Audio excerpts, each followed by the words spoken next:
Greetings and salutations, ladies and gentlemen. Jeffery Wilson coming at you once again, live and direct from the River Center, right here in downtown Davenport, Iowa, for night number 2 of Caged Aggression Unstoppable. If you missed the fights last night, ladies and gentlemen, you missed a show. Absolute slobber knockers from the opening bell to the final bell. Amazing submissions, amazing knockouts. That's what we come to expect here from Caged Aggression MMA. We have an incredible main event, incredible co-main event tonight.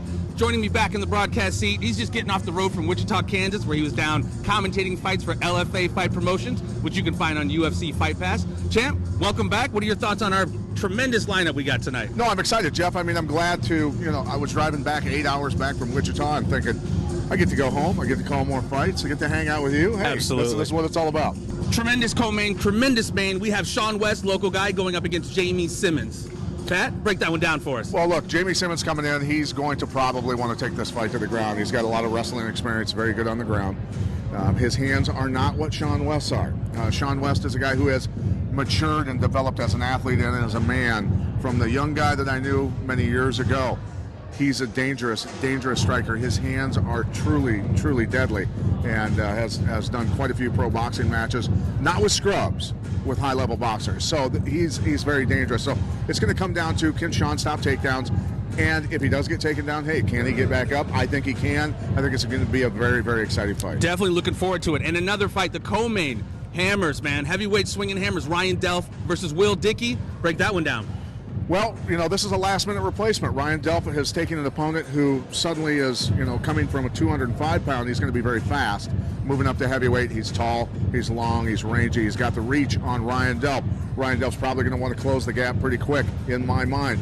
But Dickey also has a lot of wrestling experience, as does DELF. So we'll see who's going to be the king in there as far as the wrestling goes. And will Dickey try and keep this standing, use defensive wrestling, and use his reach? We'll see. Absolutely. That is the double truth, Ruth. Let's get this party started. Without further ado, let's throw it up to our ring announcer, Jason Vargas, to kick this night off. Ladies and gentlemen, fight fans of all ages, this is the moment you've been waiting for as XXviii Distributing Bud Light proudly presents Caged Aggression 28 Unstoppable. This is night 2, the second in a series of 3 monthly 2-night events hosted by the River Center. My name is Jason, and it's a pleasure to welcome you back once again here tonight for night 2. Last night gave us a lineup full of unstoppable competitors who laid everything on the line and delivered in historic fashion. We were introduced to new names and reinvigorated veterans, and able to witness back and forth battles and some stunning surprise finishes. So if night 1 sets the standard, you won't want to blink tonight. For us to keep doing this, there are a few guidelines for us to follow here this evening. A quick reminder, the 3rd Street entrance is closed and is being used as a smoking area. The 2nd Street entrance will be the only entrance tonight. You'll need a wristband for re-entry from the smoking area, and a mask will be required to enter and when you're not in your seat. And please respect social distancing while in lines.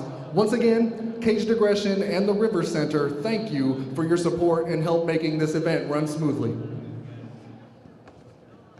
Special thanks to our event partners for helping to make this weekend possible. The River Center, the official home of Caged Aggression MMA, XXviii Distributing Bud Light, thank them often and thank them responsibly. La Quinta Inns and Suites, Ducky's Formal Wear, Galesburg, Ruby's, Affordable Auto Care, Knockout Barbers, Yabba Dabba's House of Glass, Squirrel's Tree Care, Infinity Studios Tomahawk, Varium Racing, Traditional Floors, EnviroBuilds, and the Pearled Up Podcast presents. Let's hear it for all of our event partners, ladies and gentlemen.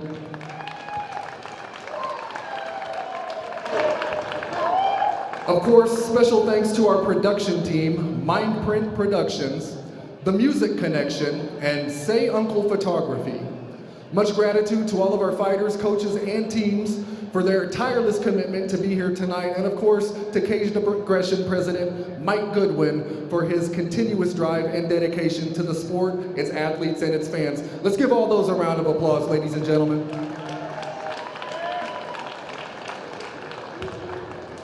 All of tonight's bouts have been sanctioned by the Iowa Athletic Commission, Deputy Ben Wilson, Inspector Zach Mickelwright, George Chamberlain, and Aaron Powers.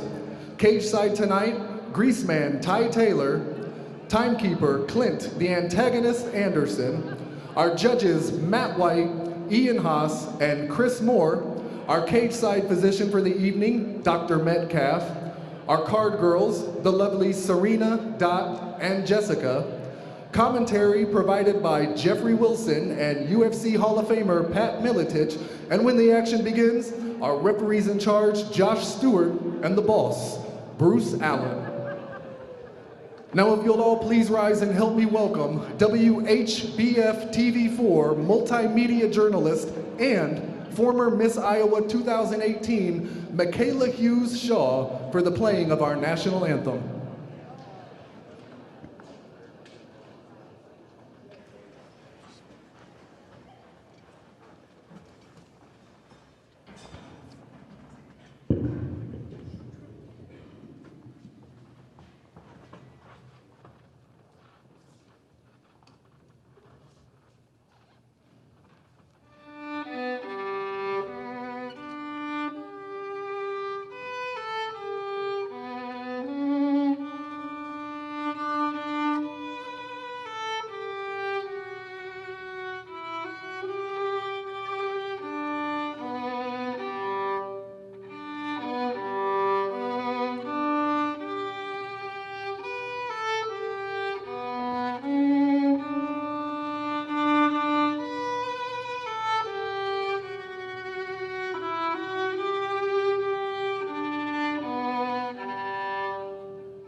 Thanks again. One more time, Michaela Hall. Shoot.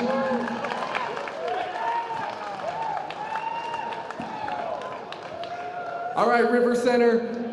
Now this is one of my favorite parts of the show, and I know what you all are here for. So if you're ready for the action begins, I need your help. Let's make some noise and let's let them hear it back in the locker room.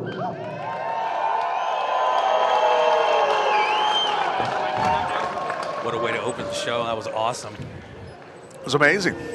That was awesome. Very talented young lady. Kicking it off, ladies and gentlemen, we got Derek Anderson versus Drew Ryan.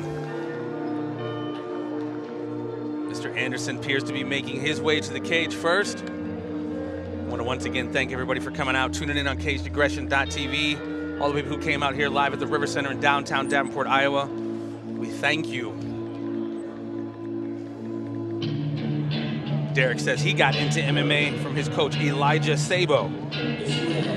His thoughts on his matchup, he feels like it's gonna be a stand-up battle. Thinks it's gonna be a matter of the hands. He's confident in what he can do, and he thinks he's gonna pick up the W. I like that confidence. I was asking Jens last night, what's the fine line, champ, between confidence and overconfidence?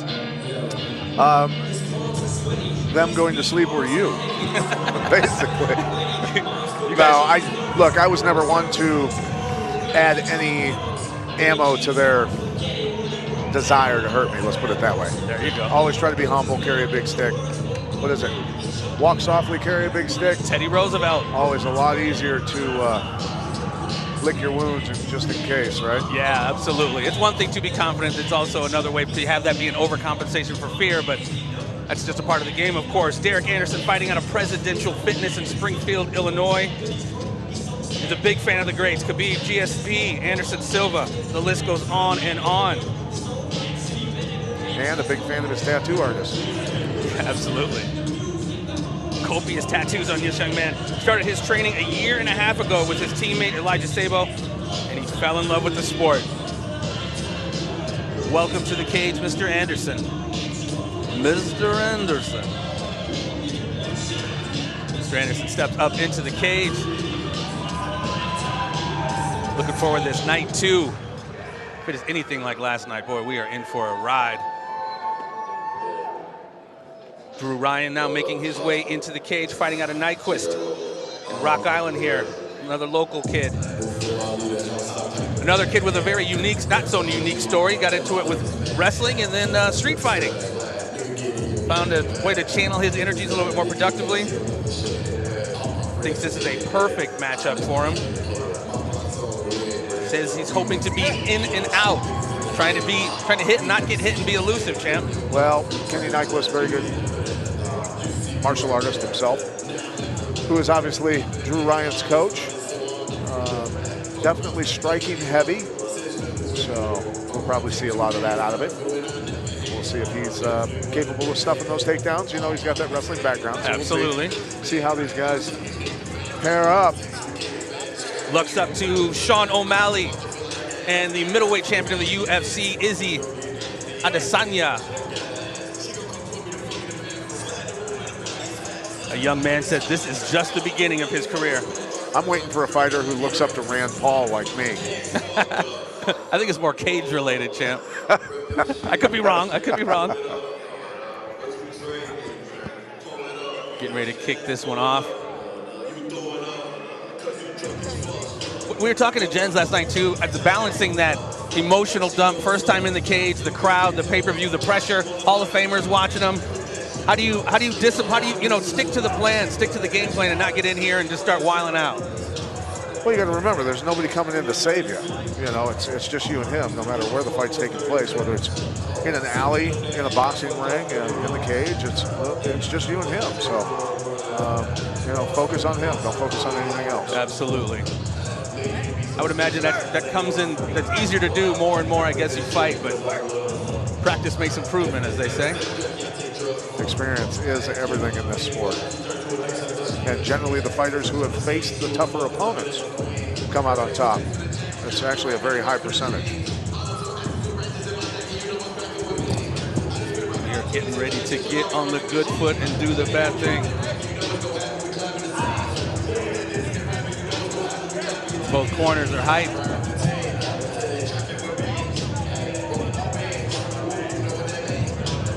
Again, thank you guys for tuning in. I know there's a few options this evening, whether it's UFC or boxing, but glad you guys chose cageaggression.tv. Ladies and gentlemen, our first bout of the evening is scheduled for three-minute rounds in the Caged Aggression Amateur Bantamweight Division, powered by Ducky's Formal Wear, Galesburg. Introducing first, fighting out of the red corner. He stands 5 feet 9 inches tall and weighed in at 135 pounds. He trains at Presidential Fitness, joining us from Springfield, Illinois, Derek Anderson. And his opponent, fighting out of the blue corner. He stands 5 feet 10 inches tall and weighed in at 135 pounds. He trains at Nyquist Roundhouse Martial Arts, joining us from Rock Island, Illinois, Drew Ryan. He's going to take this one. Oop. Looks like people are saying, our pollsters are saying that Derek Anderson's going to be taking this one. He's got 70% on Drew Ryan, who has obviously the other 30%. Here we go, ladies and gentlemen. Touch of gloves in the middle of the ring. We're underway. Ooh, looks like Drew might have caught him early, champ. Yes, he did. Getting a little carried away going for... Well, and that's kind of what I was alluding to. The adrenaline dump.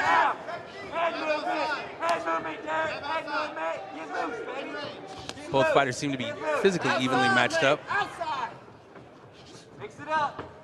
Mix it up. Hey, you're letting him get off. You get off. And that's the other thing we've talked about, champ, setting up your combinations, setting up your strikes instead of just one-hitter quitters. Walking in and throwing that naked kick like that will get you clipped. High-level professionals do it. It happens. And amateurs, yeah.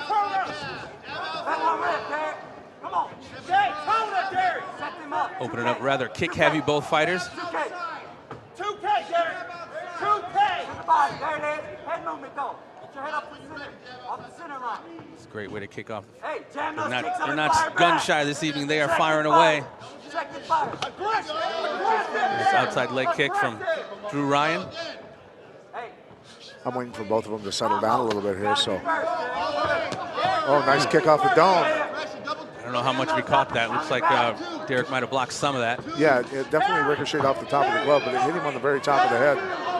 That'll still do you in. Mirko Cro Cop knocked out Vanderlei Silva with that. The gash was right at the top of his head, basically.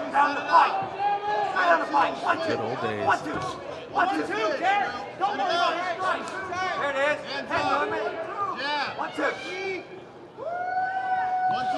3K. 3K. Angle out. 3K. Squaring off in the middle of the cage. We gotta get to work, man. Come on, combo. Seemed like they've kind of slowed down a little bit. Starting to set things up a little bit better. High low, mix them up. A lot of times at the beginning of careers, fighters will kick a lot more because that big safety zone, they're martial artists. So a lot of fighters, until they get a lot of experience, aren't comfortable standing in punching range and trading. Coach over here yelling instructions. Isn't that part of the discipline, champ, to be in there actually not trying to get caught by him, but also trying to hear your corner? Sure, but I mean, I would always kind of listen to my opponent's corner more than anything to know what he was going to do. Yeah. Especially when you fight in Japan. The Japanese, when they corner, speak English instead of Japanese. It's hilarious. They're like, kick, left kick, left kick. I was going to say, it seemed like all the kind of strikes and stuff are codified, like, you know, Big Mac, fillet fish, and like only they know what it is. At least the Americans do, not the Japanese fighters. They just speak English. Side to side, side to side. 1, 2, 2 switch. Nice front kick there to Anderson a moment ago. You know, throwing this many kicks, though, the muscles in the legs obviously much bigger than the arms and of the body. End of the first round there. You know, so you burn a lot more oxygen. Well, and that's also, you know, when you load up on these strikes, they take as much energy as when you miss as when you hit. Correct one go. First one underway, ladies and gentlemen. We just called it into the first round. Evenly matched fight so far. Clipped him early on and dropped him. Overzealous with the next kick and got dumped, or dumped himself, I should say. Recovered quick enough so Anderson could have a chance to capitalize on it.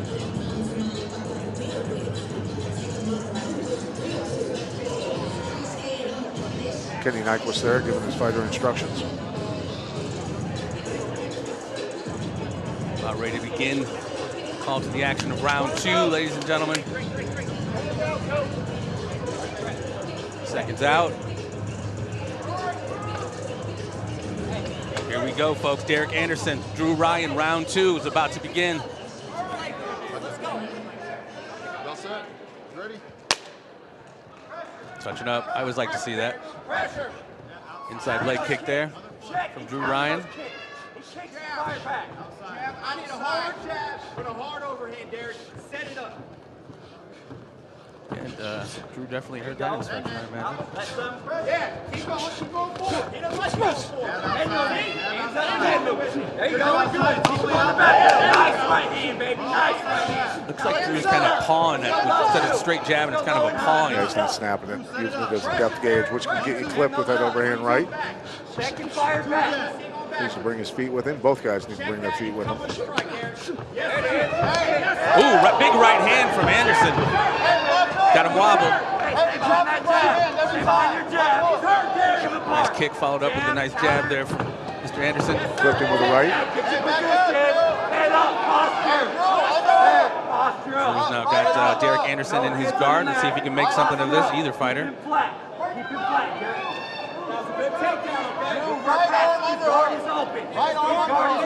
Jen was making a point last night about let your fighter post up on you and get some space so he can drop some hammers on you. Right.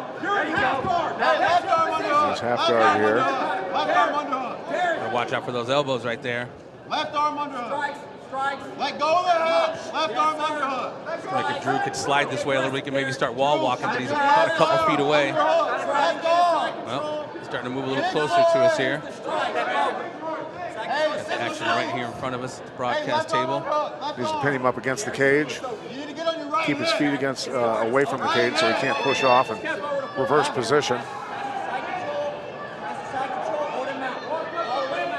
Looking for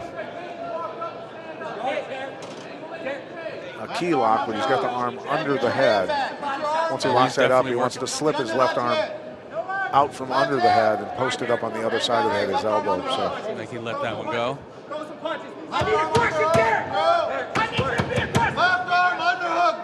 I think his corner is making it very clear that he needs to see aggression. Jeff. Derek's in the half guard there.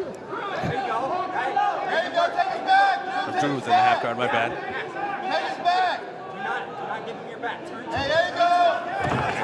Drew reversing position.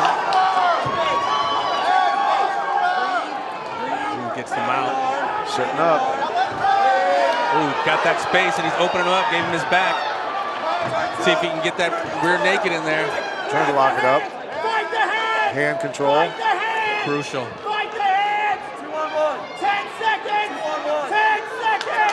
See if he can get saved by the bell here. Smart, that's one of the best places you can put the arm to defend your neck.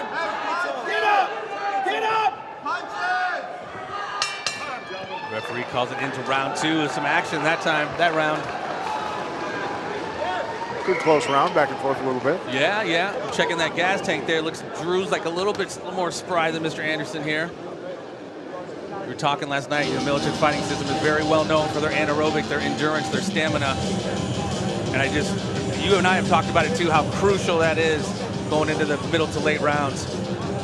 Yeah, you can be the toughest guy in the world for 2 rounds, but you get in the 3rd round and gas out, well, it's Get taken to the deep waters. become the wrong side of a highlight reel. Yeah, nobody likes that. Drew, after reversing position. Big shout outs to some of the fighters on the card tonight. Grant Cooper, Shawn West, Kevin Burke, one of the twins. Hope everybody's enjoying the scraps tonight so far. This is the first bout of the evening. Big stuff coming, big main event, big co-main event.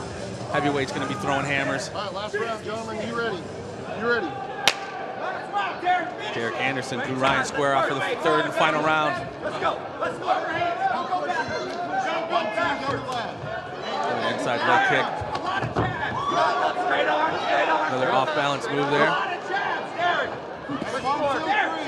Set them kicks up. Overhand. Jab. Overhand. Coaches are asking to set these strikes up. Set it up with your hands. Get in there, Drew. What are you Very doing? much so, we're taking their time this time, this final round here. There you go. Derek at least put a couple punches before the kick that time. Hand those kicks. You got to push forward, Derek. Push forward.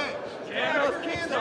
Overhand. This is your 3rd round. Double jab outside. Final round. 3rd round, Derek. How much can we work for this? Hey, double jab Forward, outside. Derek. Come on. Push forward.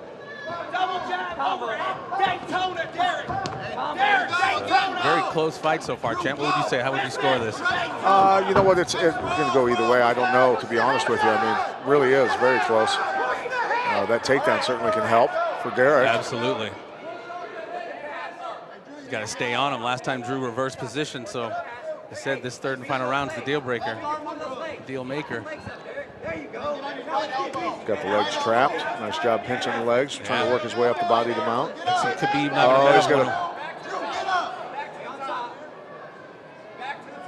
Left arm underhook. If you're going to keep that Got his head trapped down in the well. I don't know how he ended up there.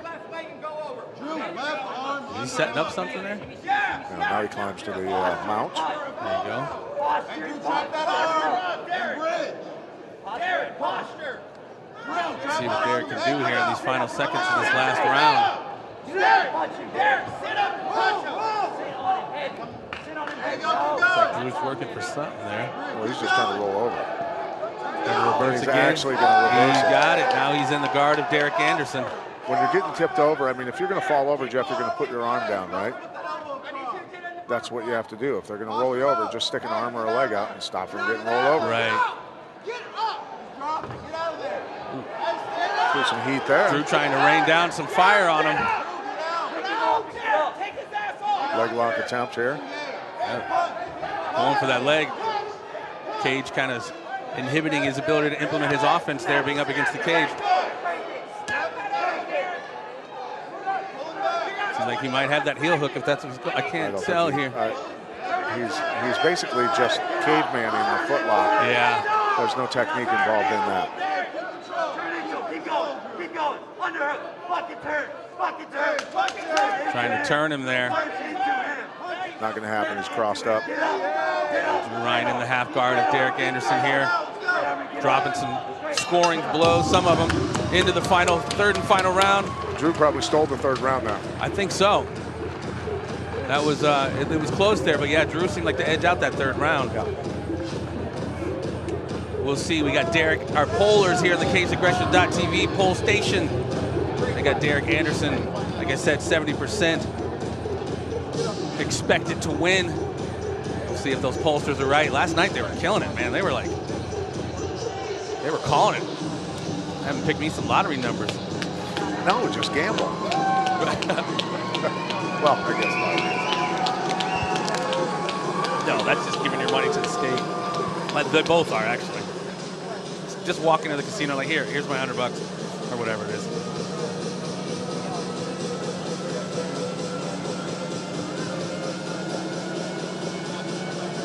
Waiting the final word from our referee. Drew in reverse position. Yeah, it's probably thin margin. I mean, this was close, but I think, like you said, I think Drew edged him out in that third and final round.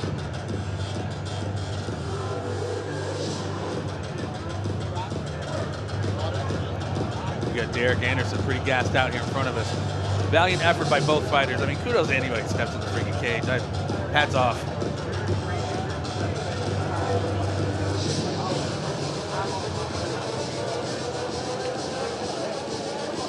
Derek Anderson, Drew Ryan, starting this second night off of Caged Aggression Unstoppable.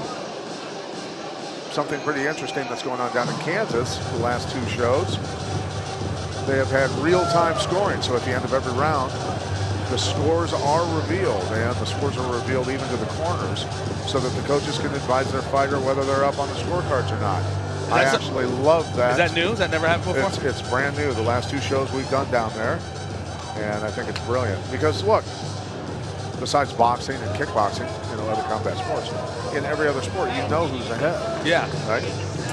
Yeah, that's why you have those great comebacks by Tom Brady. Yeah. Come on in. Come on in. Here we go. Ladies and gentlemen, we go to our judges' scorecard for the decision.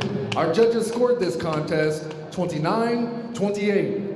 29-28, and 30-27, declaring your winner by unanimous decision, Drew Ryan.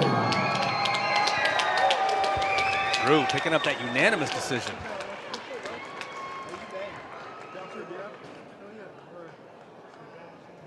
Jason Vargas will speak with the winner here in just a sec. Hey, Austin. All right, come on over here, Drew. First of all, congratulations on a tough victory. Always fun to open up the night, at least from a crowd's perspective, with one of those great 3-round wars, man. How does it feel coming out here and setting the course straight? It feels great, especially after coming off a loss. I'm just glad to be here in general. Now, there was there at the end of the fight, you guys had a couple words with each other. What were you guys going there back and forth on? When was this again? Right after the fight. You guys shared some words with each other? Oh, much respect to that guy. He put on a great fight. It was, much respect, like I said. Maybe a beer afterwards, probably. Well, like I said, very entertaining way to open up the night. Definitely looking forward to seeing more of your handiwork inside the cage. Anything you want to add to this before I let you start the celebration? Yeah, I just want to thank my coach and my corners and all my teammates that are always supporting me. And no matter what happens in here, I know Kenny Nyquist, he loves me and he's got my back regardless. And I also want to say thank you to my family and my fiance for always supporting me and putting her stuff to the side for what I got to do in here. Well, congratulations again one more time. Let's hear it for your winner, ladies and gentlemen, Drew Ryan.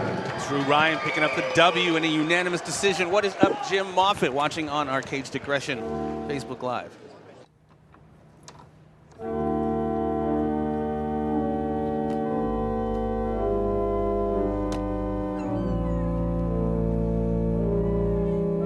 Don't be shy about getting your hands in there. Grab the side of the dough furthest away from you and fold it in towards the Take me out to the ball game. Take me out to the couch. Baseball or football or racquetball. We don't mind, we'll watch any at all. 'Cause it's root for the home team. No way, we don't really care. We care. I care. 'Cause sports are finally back and there's a Bud Light here.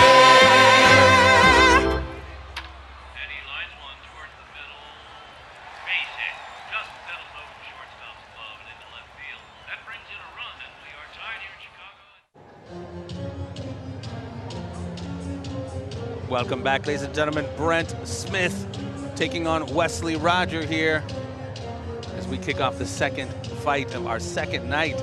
Caged Aggression MMA Unstoppable live and direct from the River Center in downtown Davenport, Iowa. Brent Smith fighting out of Elite Edge MMA out of Des Moines, Iowa. Got into MMA for fun, he says. Interested to fight another wrestler, so all of his bouts have been against strikers, looking to switch it up. Well, many times when you get two wrestlers that go against each other, a lot of times both of them, for whatever reason, think that they have the edge in striking, and it turns into a stand-up war a lot of times. We'll see if that happens in this one, but I'm telling you, it happens a lot. Thinks he's well-rounded at everything, champ. You say a lot of fighters think they are well-rounded and can do a little bit of everything. Yeah, they all say that. Answering questions on our Caged Aggression line on our Facebook Live. You can order the fights at cagedaggression.tv. You can do it from your smartphone as well.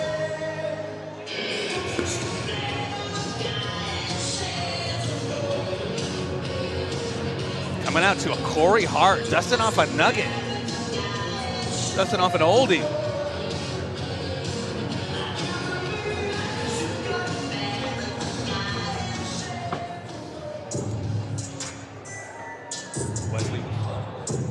Wesley Roger making his way into the cage. Fighting out of Marty's MMA, Davenport, Iowa. Still was motivated after his wrestling career ended after high school, wanted to stay active. Found mixed martial arts, and here he is. Says he wants to stay standing up. See if he's got it. Or if he's got the defensive wrestling to make that happen. Yeah, well, you got Brent that, you know, wants a wrestler because he's been having nothing but strikers, and this young man wants to stay striking. So we'll see who was able to implement their offense.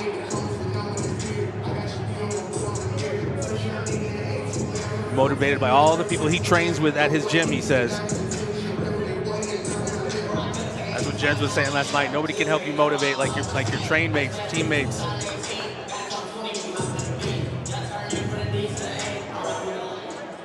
Ladies and gentlemen, our next bout of the evening is scheduled for three-minute rounds in the Caged Aggression Amateur Featherweight Division, powered by Squirrel's Tree Service.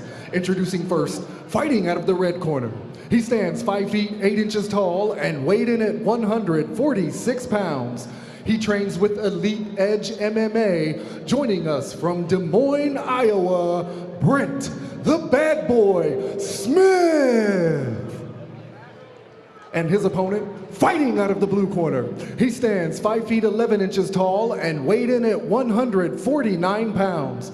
He trains at Marty's Martial Arts. Joining us from Davenport, Iowa, Wesley Roger.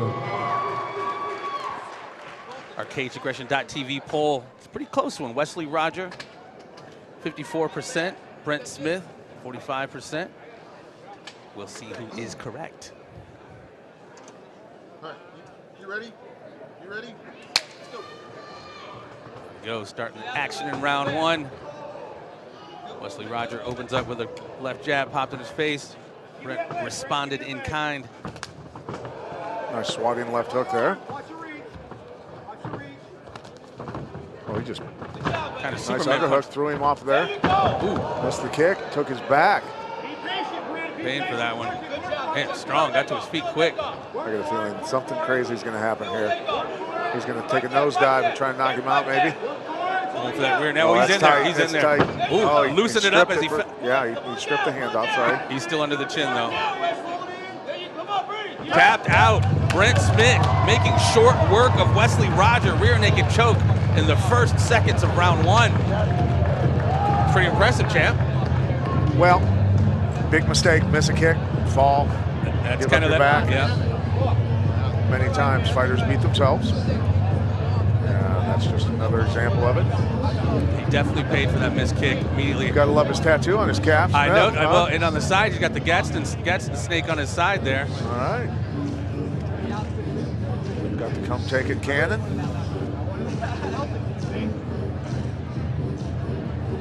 You're not gonna find him in any Bernie Sanders rallies. I can tell you that. I got a feeling we're not going to find any of us at a Bernie Sanders rally. Just throwing it out there. Here it is. Gets thrown off. Here comes the kick. Missed it. Gave up his back. He had it in tight. Loosened up for a split second there, but stayed under his chin. Was able to keep that squeeze going. Wesley Roger taps. Decides he's had enough.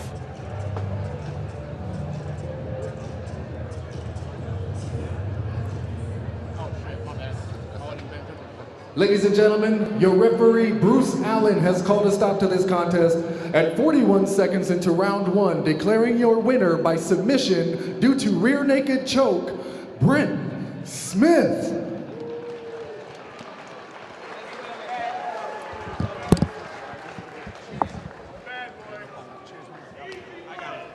All right, come on over here, BRENT. Here we are. First of all, BRENT, congratulations on the win. You know, depending on the type of fighter you are, some guys like to get in, make it a quick night, and get back to the locker room, man. What kind of fight were you settling in for here tonight? I wasn't trying to go back to the locker room. I was trying to get over to the bar, to be honest. So.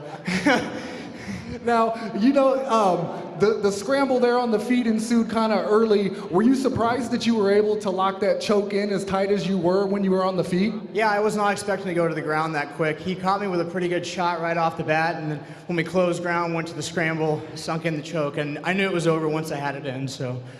We got the replay going for you up on the screens right here of the tap. I'll tell you, while we're watching that, you did a great job walking us through it. While we're watching that, is there anyone you want to thank before I let you get to that bar? No, big thanks to Coach Pete and my guys back at Elite Edge, and yeah, ready to slam some drinks, so. There you go. Well, look, we're definitely looking forward to seeing what develops next as far as your career goes. Ladies and gentlemen, let's hear it one more time for your winner here tonight, BRENT Smith.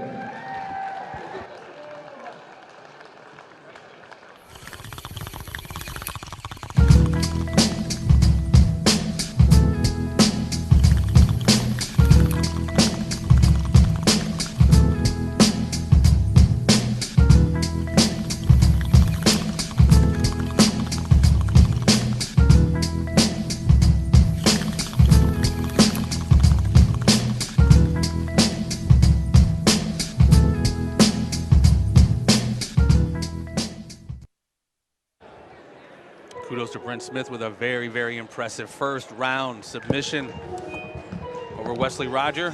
Sorry, pollsters, you had that one wrong. You had Wesley Roger, I think 55%, and the other gentleman 45. You just never know. This is one of those any given Saturday type sports.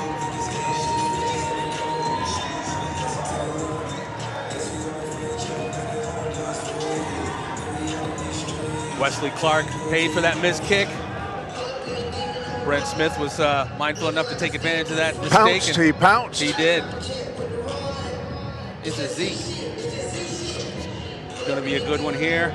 Joe Tyson squaring up against Thomas BLAKORBY. Okay, if this is the look, I just arrived back in town here, so give me a break. Thomas Blackerby, if he is, where's he from? Peoria, Muay Thai and Central Illinois Combat Club, Washington, Illinois. The son of Ryan Blackerby? I can't call it, champ. You might want to ask him tonight. Well, if he's the son of Ryan Blackerby, who is a longtime Muay Thai fighter and MMA coach as well, Mr. Thomas Blackerby might have a little bit of experience since he was in diapers. There's his father right there talking to him. Trained Muay Thai and wrestling since he was 6. That's it. He wanted to put them together. He thinks it's a good matchup. Okay. Striking and wrestling, he feels going to be his keys. Influenced by Conor McGregor and Tony Ferguson. And probably his dad. And I'm sure his father. This is both of their first MMA fight. He's 9-1 in Muay Thai and has 6 exhibitions under his belt.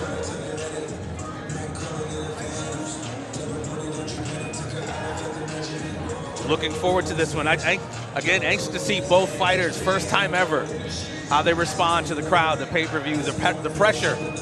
But it seems like Mr. Blackerby has a little bit of experience, so I'm sure he's got the ability to kind of keep his emotions in check. Going up against Joe Tyson, DELF's Pro Gym, and Marty's MMA out of Davenport, Iowa. Started training a year and a half ago after his graduation from high school.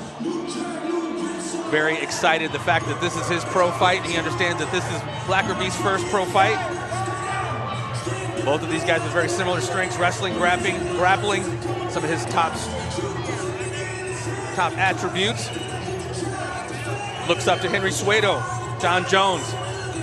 Henry Cejudo, of course, the champ, I believe, in the UFC. John Jones, considered to be the greatest of all time. Now, I saw Tyson training at the local gym, and just before I left for Kansas, actually, and he's got pretty good wrestling skills.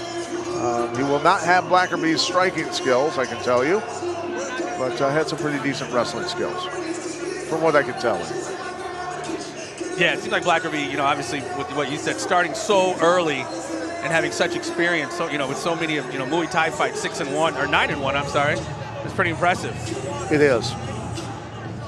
And Muay Thai, I can tell you, is much more brutal than MMA ever dreamed of being. Yeah, you see some of those fights and some of those kicks. I mean, those guys, it's insane. Ladies and gentlemen, our next bout of the evening is scheduled for 3 3-minute rounds in the Caged Aggression Amateur Lightweight Division, powered by Yabba Dabba's House of Glass. Introducing first, fighting out of the red corner. He stands an even 6 feet tall and weighed in at 155 pounds. He trains at Peoria Muay Thai and the Central Illinois Combat Club and is sponsored by Human Performance Lab. Joining us from Washington, Illinois, Thomas Blackerby. And his opponent, fighting out of the blue corner. He stands 5 feet 8 inches tall and weighed in at 154 pounds. He trains at Marty's Martial Arts. Joining us from Davenport, Iowa, Joe Tyson. Here we go, ladies and gentlemen, resounding reception for both fighters.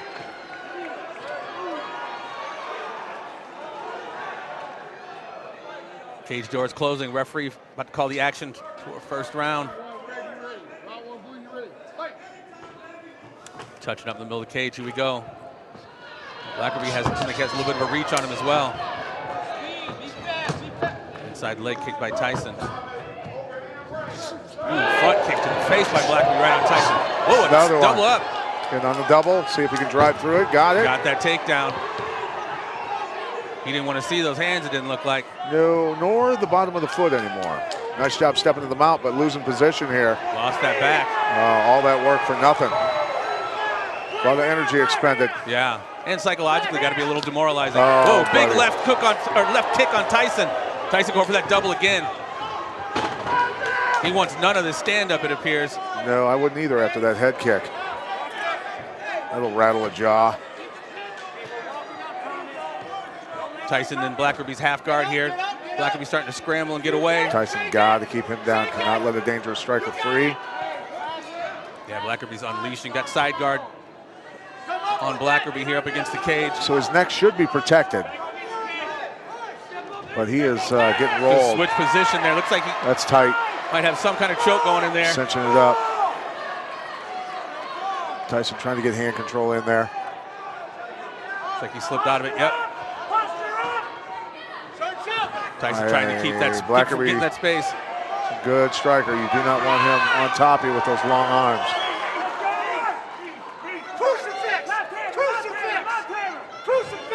Dad yelling crucifix. He definitely had it set up there. 90 seconds. Look at him. Tyson slipping in underneath him. Got that far arm wrist control. Very good. Got a little separation there. Back, both fighters back to their feet. Oh, that was straight to the jewels. Split the upright with that one. Ooh. Nice for the Ghiblis, coach. Jens was saying last night, you want a cup. That's no good. Hard shot to the Ghiblis is no fun. Even with a cup on.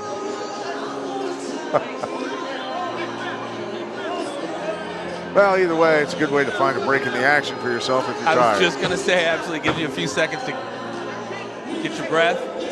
Obviously not intentional. I'm saying that in jest. Well, but it is effective. You are tired. It gives you a second. Starting out here in this first round. It gets both fighters back to their feet. But BLAKORBY gets himself in a position to do what he does best.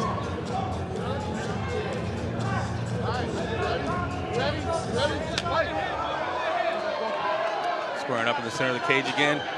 BLAKORBY opens up with some leg kick. Oh, big left kick to the face. He was dropping his hand to block the kick against his leg. So, I mean, that's Muay Thai 101 no-no. Hands stay up. Check the kicks with your legs, your shin bones.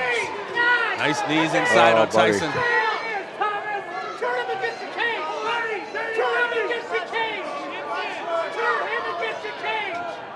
There he goes, BLAKORBY listening to his coach. Turn him against it. Oh, big leg kick that landed. Two of them landed. Another. He's piecing them up, champ. Well, when you take that many shin bones to the head, you usually go to sleep. Tyson, obviously with a good chin, needs to work on his defense extensively for striking. Yeah, his default mode seems to be going for that takedown.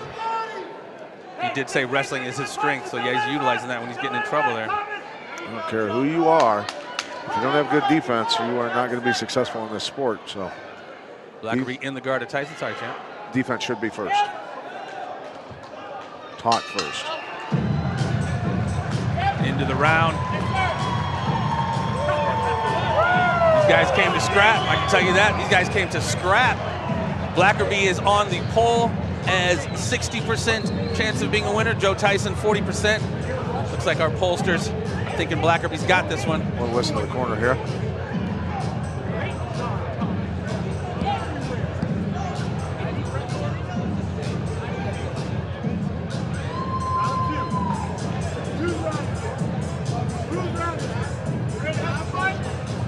BLAKORBY saying he feels amazing.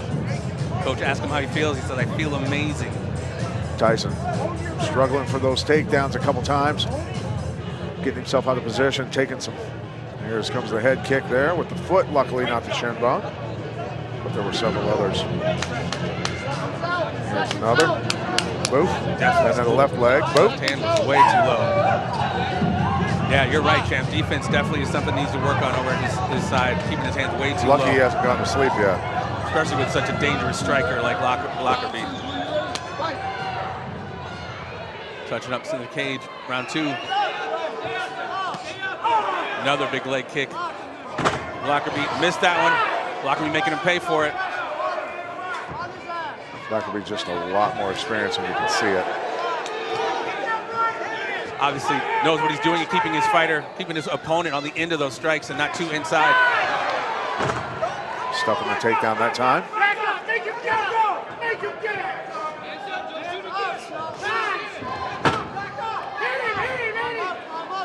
Tyson definitely going for what he knows with continuous takedowns, but like I said, he doesn't want to see the smoke of BLAKORBY's energy expenditure. Yeah.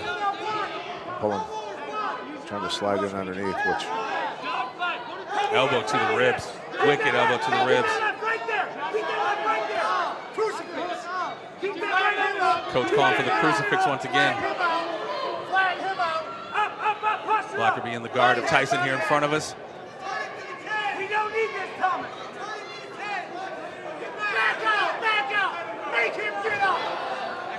Coach telling him to make him get up, back up so he can do what he does best here. Ooh, big right hand. BLAKORBY lands a big right hand on Tyson. Got a hand. He dropped his hand. Here comes the head kick. It's been working. If it ain't broke, don't break it. He's dropping his hand to block the low kicks. Nice 1-2. Whoa, another big foot to the face. Brutal. Talk about getting your head snapped back.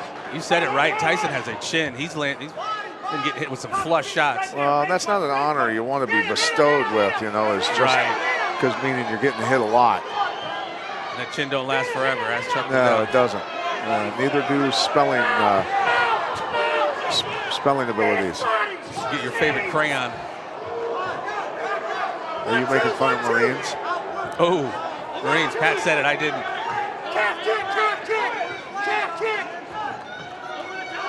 BLAKORBY just clearly just taking his time, methodically walking his man down here.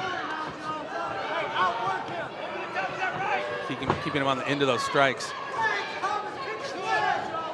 Another big right hand. Up against the cage. That one hurt. Tyson going for that takedown once again. And like you said, champ, you expend that much energy, you really make yourself way more susceptible to those strikes. He's getting fatigued.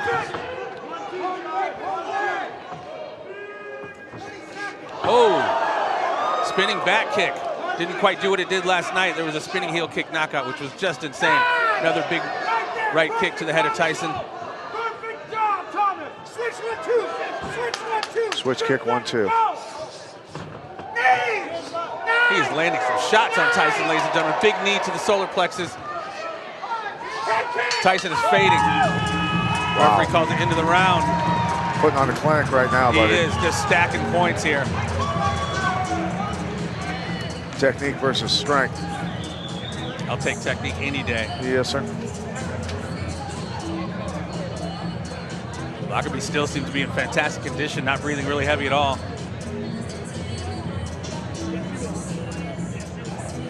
Trying to get a little listen on what the coach is saying to him.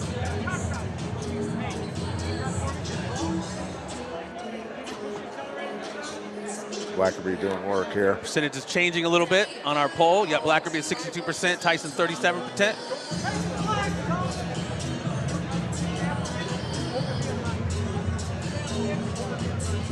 Trying to keep my eye on the polls here. Any chats, any questions? If you happen to be on cageaggression.tv, let us know what you're thinking about the fights. If you guys want to watch the fights on our Facebook Live, cageaggression.tv.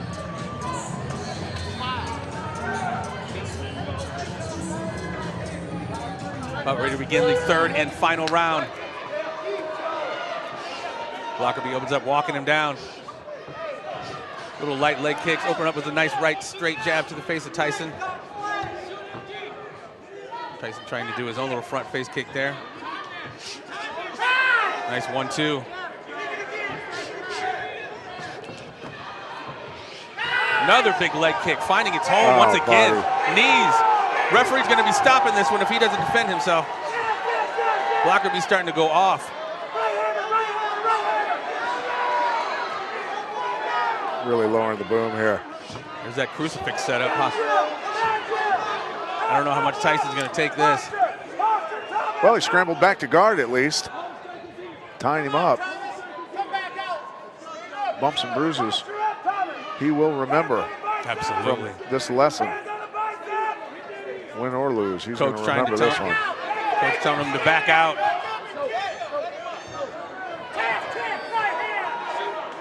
BLAKORBY's probably going to do more of the same here, lighten him up. Another shot to the groin, inadvertent, of course.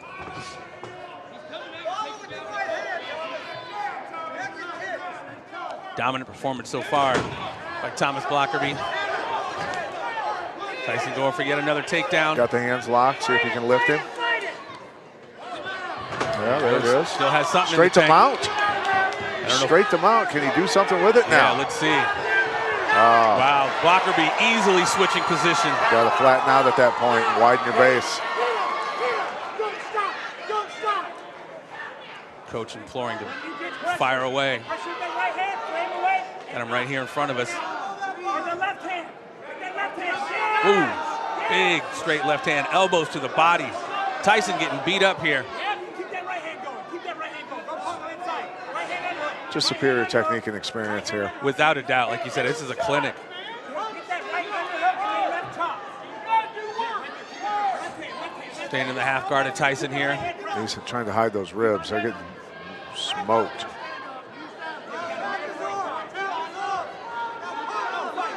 Tyson trying to make his way to his feet Tell here. you what, man, talk about battling his way back. He's got a choke now. Tyson back to his feet. BLAKORBY locking it up. Champ got it, called it, got a choke locked in here. I can't tell. Oh, he's lifted him there. Let it go. Oh my goodness.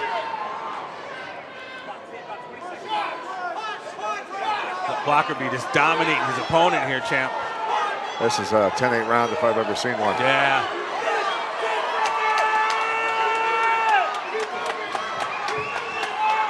Tyson turning, trying to give him in his back. BLAKORBY, is he gonna go for a choke? Dominant clinic performance. The thing that I noticed though about Tyson is he hasn't been at this very long. He's got a ton of potential. Very strong. Just no need to take that much abuse anymore. Needs to get his defense fixed. Without a doubt. And of course, that's, you know, easier said than done up against a superior striker like BLAKORBY. But yeah, it's definitely something he's working on. You can tell the kid's got a lot of heart. Well, fundamentals take care of a lot of that stuff he got hit with. Really does. So technique, without a doubt.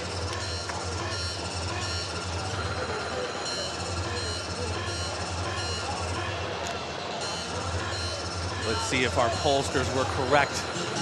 Shifted a little bit, 66% thought BLAKORBY's gonna win, 34% Tyson. Now you saw how many times Tyson got hit with kicks, punches, and knees. Look at his face. He doesn't look like he got hit that much. Looked like he got slapped by his sister. And that's nothing against BLAKORBY. No, but I'm just saying. He doesn't look beat up, but we sat here and watched him get beat up. Yeah. Looks can be deceiving, ladies and gentlemen. Good fight though, great effort by BLAKORBY. Kid's got a future. Training since he was 6 years old. You can see that paid off for him.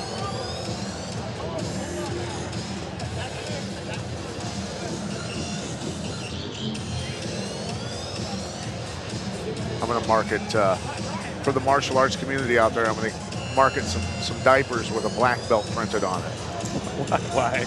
Because so many of these kids start training so young, yeah, dude. yeah. Well, I mean, that's what I always say. They come out of the womb with a blue belt in jiu-jitsu or something. I mean, it's just, yeah, you know. We saw a kid last night, a Vanderlei, coming out of Brazil, just killer jiu-jitsu. It was amazing. You got to watch it back, ladies and gentlemen, how quick he took the back of this guy last night and just choked him out. It was like, yeah, he's been training jiu-jitsu since he was in the womb.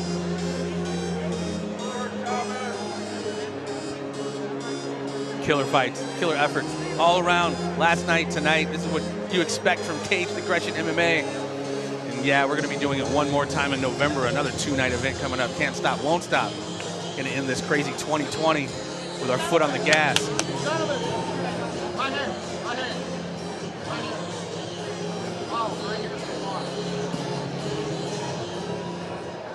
Ladies and gentlemen, we go to the judges' scorecard for our decision.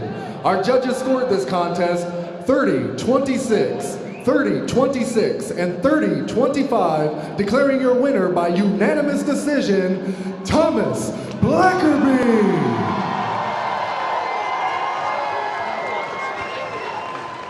Definitely some 10-8 rounds in there by the judges.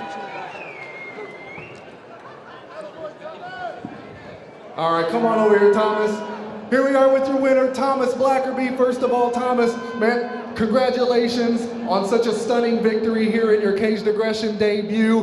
What are your thoughts as far as the matchup goes here tonight? Well, I knew he was going to be a wrestler. He was tough, but I put in the work and I trained with some of the best, and it paid off. Now, there were a couple of points there, during the fight where it looked like you connected pretty solid with a few hard kicks. How frustrating or how surprised were you that a few of those didn't put him away? I was surprised. He had a chin, he had a head, he was a tough kid. Appreciate it. Well, I know there's a lot of people here in the building tonight that are absolutely impressed, I myself being one of them. What can we expect as far as the MMA future for Thomas BLAKORBY? Oh, there's a bright future. I'll be in here for sure again soon. I appreciate everyone that came out.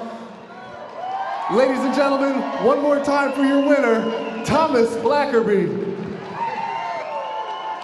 Customer service is a top priority at Traditional Floors. We take pride in helping you find the perfect floor covering, custom shower, or backsplash for your home or business. We use only the finest materials at Traditional Floors, including LVT, luxury vinyl tile. It's resilient, beautiful, and affordable. Explore our showroom and see our wide variety of Shaw flooring for every walk of life. Come see us in Milan or visit us at traditionalfloorsqc.com. Traditional Floors, our family helping yours.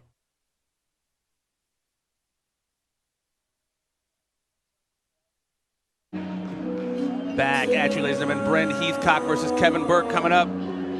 That last performance, Thomas BLAKORBY, what an impressive fighter with an incredible bright future. And like the champ was saying, Joe Tyson also has a future as well, but obviously needs to work on his defense a little bit. Took a lot more punishment than he really needed to. But Brian the Jedi Heathcock coming to the cage right now from Far West Martial Arts Point Arena, California, fighting out of Decatur, Illinois. Another person started as a hobby, was getting himself into trouble and decided to direct his energies in a little bit more positive direction. Brian the Jedi Heathcock. They both have, a lot of mutual respect I'm seeing here. He's a big, huge Diaz fan. He says this is his first fight having to cut weight. He's normally been around 135 bantamweight, and now this is his first time having to cut down to 125 for this fight. 10 pounds is a lot for a guy that weight. Yeah, I was going to ask you, how dreadful is the weight cut as an MMA fighter? You've been doing it all your life as a wrestler too. But well, I mean, there were some ugly ones that I witnessed, not just mine, but yeah, it can get a little squirrely. I've seen it. Not in real life, but I've seen some of those UFC embeddeds or whatever, and it can get ugly. I just see it as kind of the last finishing touches on almost your coat of armor. Like it's a mental test you go through it the day before the fight. Dehydrations. And what does that say as far as the fighter's dedication when they miss weight or they can't make weight? Well, we see a lot of that nowadays, unfortunately, and I think it kind of mirrors what we're seeing in, unfortunately, a little bit in society with people not being accountable for their own actions, right? Yeah. You got nobody to blame. You can't blame your coaches. You can't blame anybody. You can blame yourself. That's it. So people just, look, you sign your name on the dotted line, agree to fight, be a professional, make the weight, and that's it. If you can't, move up in weight. Israel Adesanya was saying instead of taking 20 or 30%, they need to take 90%. I think it would wake people up. They'd start making weight, wouldn't they? I bet. Yeah, the punishment needs to be more severe. Find out who's doing it to be a world champion, who's doing it to pick up chicks in the bar. Real quick. I'm not mad at you if that's your motivation, but yeah, absolutely. It just says a lot about your dedication. Did you just say you're not mad at them if that's their motivation? I mean, not everybody's going to be world champ. Everybody's got to pad their record with those kind of guys, right?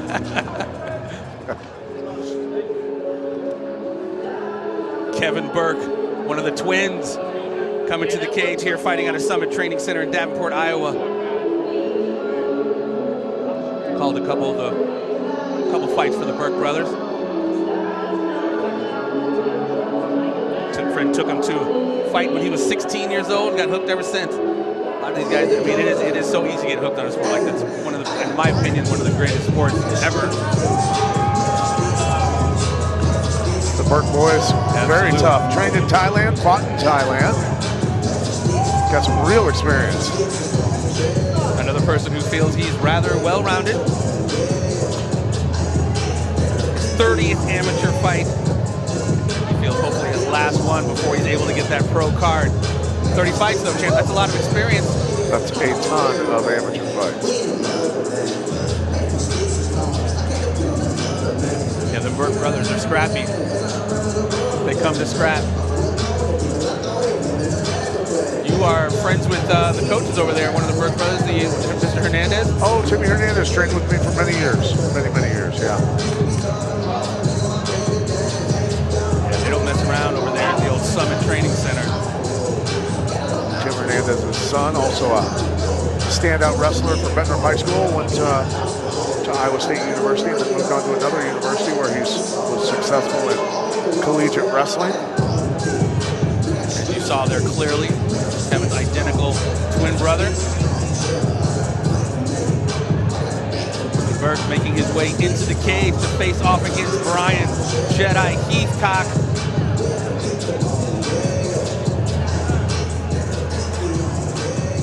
Starting the night off pretty strong here, and more to come. This will be our last fight before our intermission. A little short one. Then we're back with more action. Ladies and gentlemen, our next bout of the evening is scheduled for three 3-minute rounds in the Caged Aggression Amateur Flyweight Division, powered by Knockout Barbers. Introducing first, fighting out of the red corner.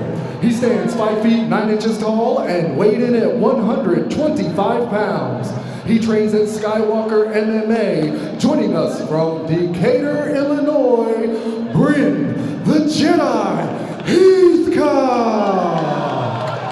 And his opponent, fighting out of the blue corner. He stands 5 feet 7 inches tall and weighed in at 125 pounds.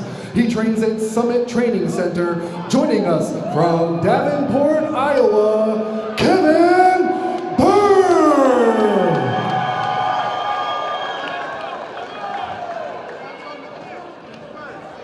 Here we go, ladies and gentlemen. Our pollsters say Burke has 60%, Heathcock has 40%.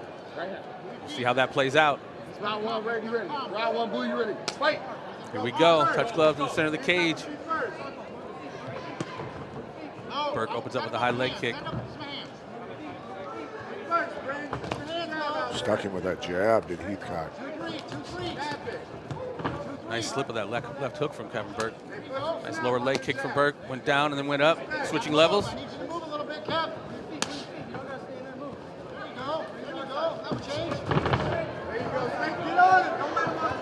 Jedi doing a good job of setting up, doing some 1-2.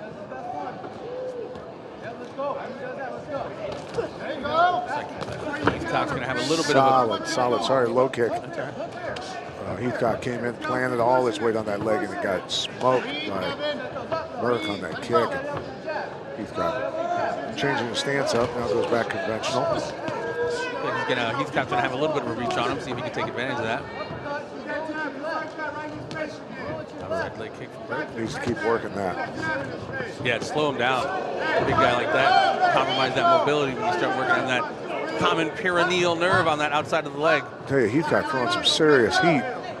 Missed most of those punches, but it's hard for this weight division.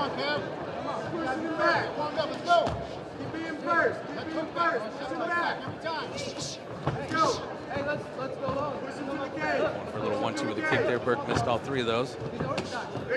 Big leg kick. Caught the pad on Burke's leather. Dropped him to the right. Behind the ear. Has him down, letting him stand up. He got hit right behind the ear. Taking out that equilibrium. Nice leg kick. Dropping him. Ooh, and a big left hand. Referee calls a stop. Bryan the Jedi. Short work. Heavy-handed. Grand opening, grand closing. First round KO Dropping from the Jedi. 125 pays off. He used to fight bigger fighters. Impressive, very impressive. Like you said, very strong for his weight class. Yeah.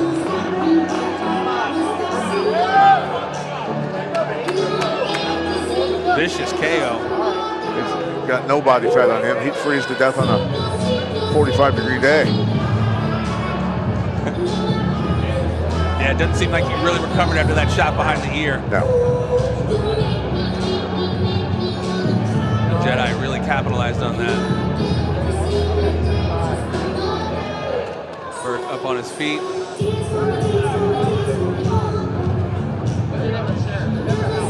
Booted that leg up underneath him and then tagged him. On his feet, seems to be okay. Seen a couple fighters get out of position and have their nights end abruptly because of it.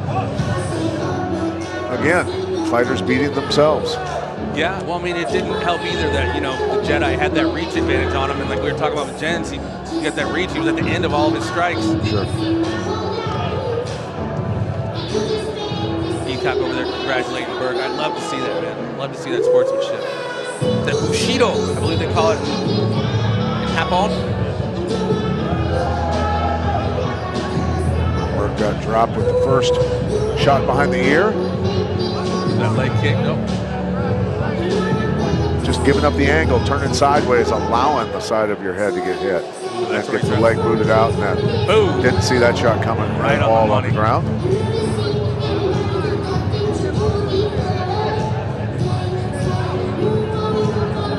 Reminds me of when Anderson Silva fought Chris Weidman and was in a more of a straight, what would you say that, a perpendicular stance as opposed to like staggering out and got himself caught. Sure. Ladies and gentlemen, your referee, Josh Stewart, has called a stop to this contest at 1 minute, 46 seconds into round 1, declaring your winner by TKO, BRYNN the Jedi Heathcock.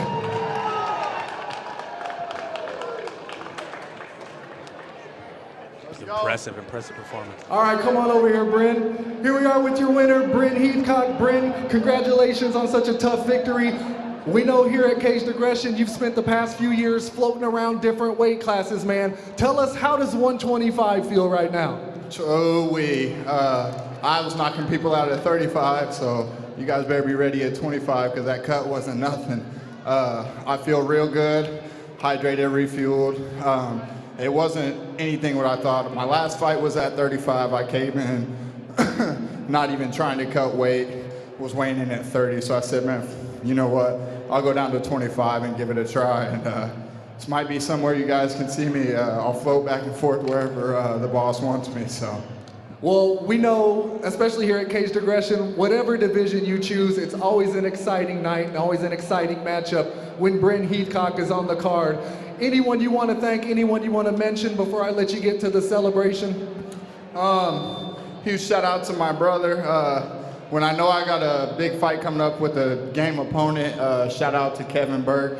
He's one of the few people that'll stand and actually get in there and bang with you, so I was excited. He's 4-time Golden Glove champion, my brother is, so can't get much better with technical stand-up. Shout out to my people out in California, Far West Martial Arts, my coach Pro, Coach Eddie, teammate Eddie, Joe, Daniel, all you fans, I appreciate you guys coming out. Anybody back home that ordered the fights, my last fight I had a tremendous amount of support, so I'm sure this is the same way. Shout out to you guys, shout out to God. Without him, none of this would be possible.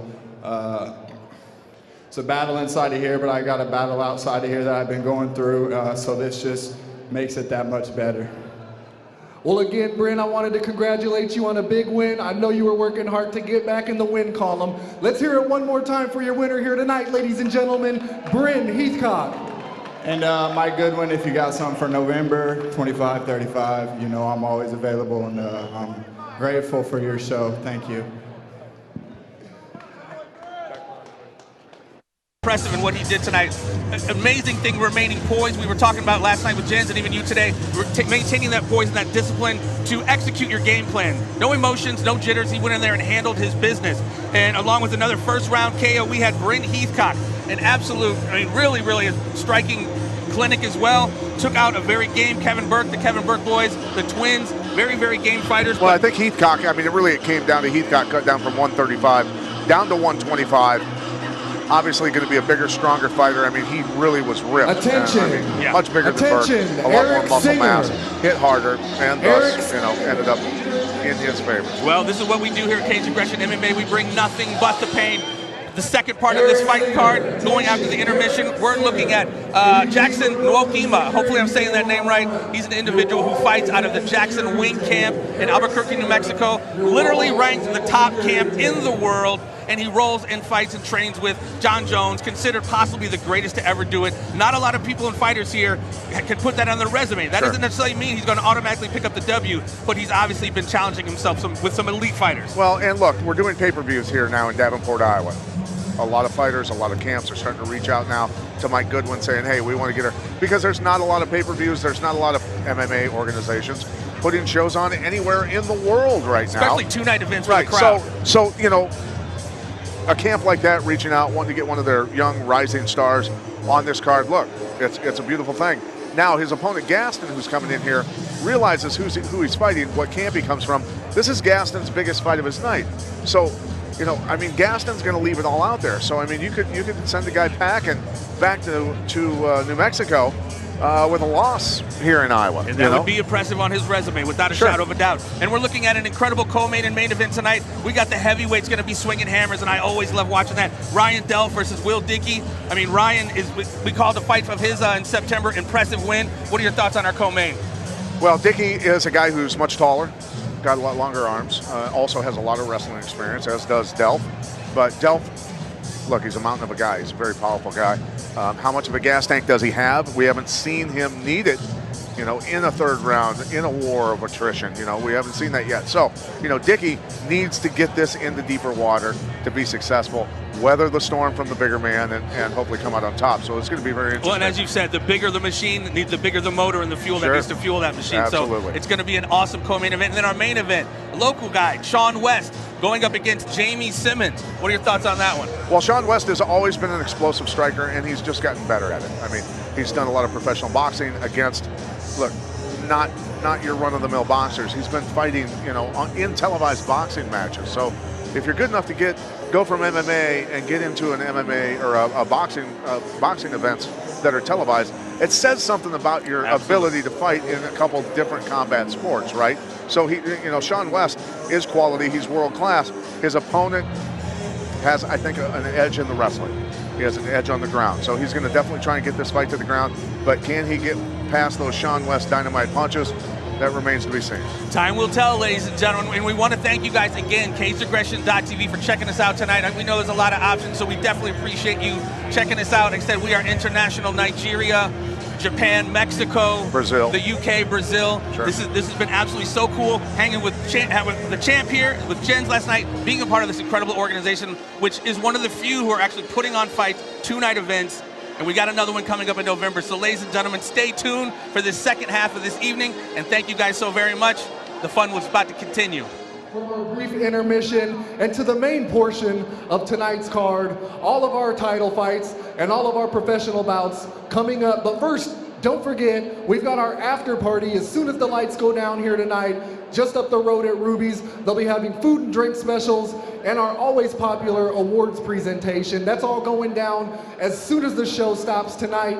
But a quick special reminder for everyone in attendance and for those of you tuning in live on the pay-per-view, tickets have officially gone on sale for our final event of the year, coming up in just 4 short weeks. That's right, you get to take advantage of this special announcement right now. Go over to cagetix.com, that's T-I-X, cagetix.com. You can get your tickets officially on sale for our final event of the year. That's all going down in just 4 short weeks. Shawn West going up against Jamey Simmons. Hey, the Gaston steps into the cage. Now making his way out of Albuquerque via Jackson Wink MMA. Jackson NWOKEOMA out of Nigeria. Seeing a lot of Nigerians emerging in the MMA game, from Kamaru Usman to Izzy Adesanya. What's going down in Nigeria? And the heavyweight, what's his name? Francis Ngannou. Well, I mean, think about it. Back in the day when Nigerians first started making their breakthrough in the NFL and NBA, huh? Hakeem Olajuwon. Absolutely. Right? Who was the fullback, the running back for the Kansas City Chiefs? Come on. It's on the tip of my tongue. Come on. Christian's last name. Christian, yeah. Christian Okoye. Yeah, thank you. Go. Dusted I like it. Dusted off a nugget with that one. Yeah, no, just genetically freaking badass human beings, dude. Jackson making his way to the cage. Like if there is a Wakanda, it's in Nigeria. Vibranium's in the water. Jackson got into it by watching TV. That's a very common story. Thinks this is also a great matchup for him, with striking possibly as his strength. And of course, like I mentioned earlier, trains one of his mentors, John Jones, and is a big fan of Anderson the Spider Silva as well as Jose Aldo. And he wants to mention that he trains out of the best gym in the world. And that is Jackson Wink MMA out of Albuquerque, New Mexico.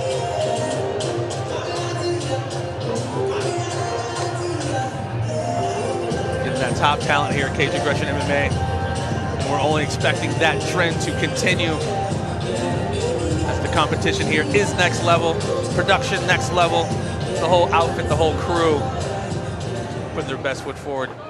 Ladies and gentlemen, our next bout of the evening is scheduled for three-minute rounds in the Caged Aggression Amateur Middleweight Division, powered by EnviroBuilds. Introducing first, fighting out of the red corner. He stands 6 feet 2 inches tall and weighed in at 184 pounds. He trains at Peoria Muay Thai and the Central Illinois Combat Club and is sponsored by Human Performance Lab, Light Designs, and Pinnacle Gun and Ammo. Joining us from Peoria, Illinois, Nathan Gaston! And his opponent, fighting out of the red corner. He stands 6 feet 4 inches tall and weighed in at 182 pounds. He trains at Jackson Wink MMA and is sponsored by Iron Jaw Custom Mouth Guards, Bloom Hemp, Vital Performance, Built by Strength, and Blended Acai. Joining us from Albuquerque, New Mexico, the Skywalker, Jackson NWOKEOMA.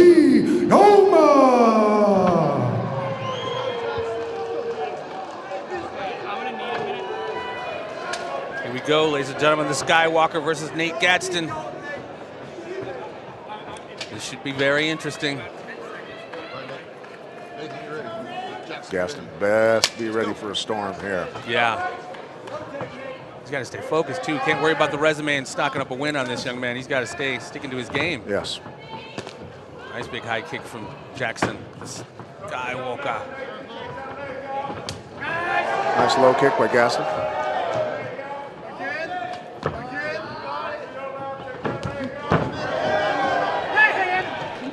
Nice Superman punch. Very quick.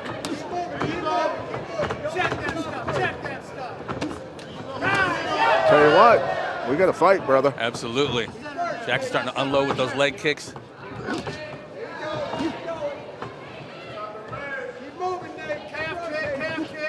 Jackson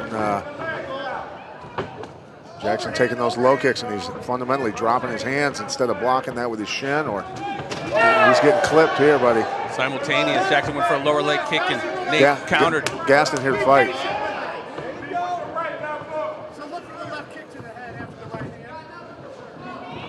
Gaston saying, what's a John Jones? He's checking every kick almost. Gaston knows what the hell he's doing in there.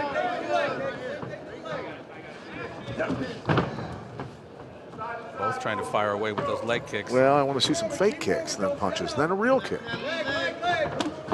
Oh, stuck AME, it's hurt big time, buddy. Jackson is stunned against the cage. He's out! He's out, champ!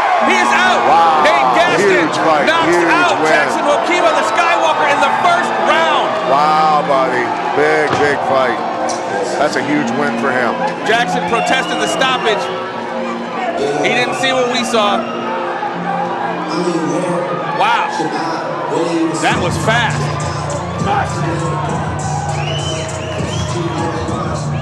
How often does that happen, champ, where they just don't remember?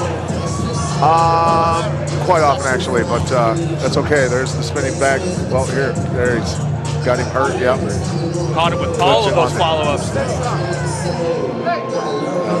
He was a sitting duck on the ground. Good stoppage by the referee. Absolutely.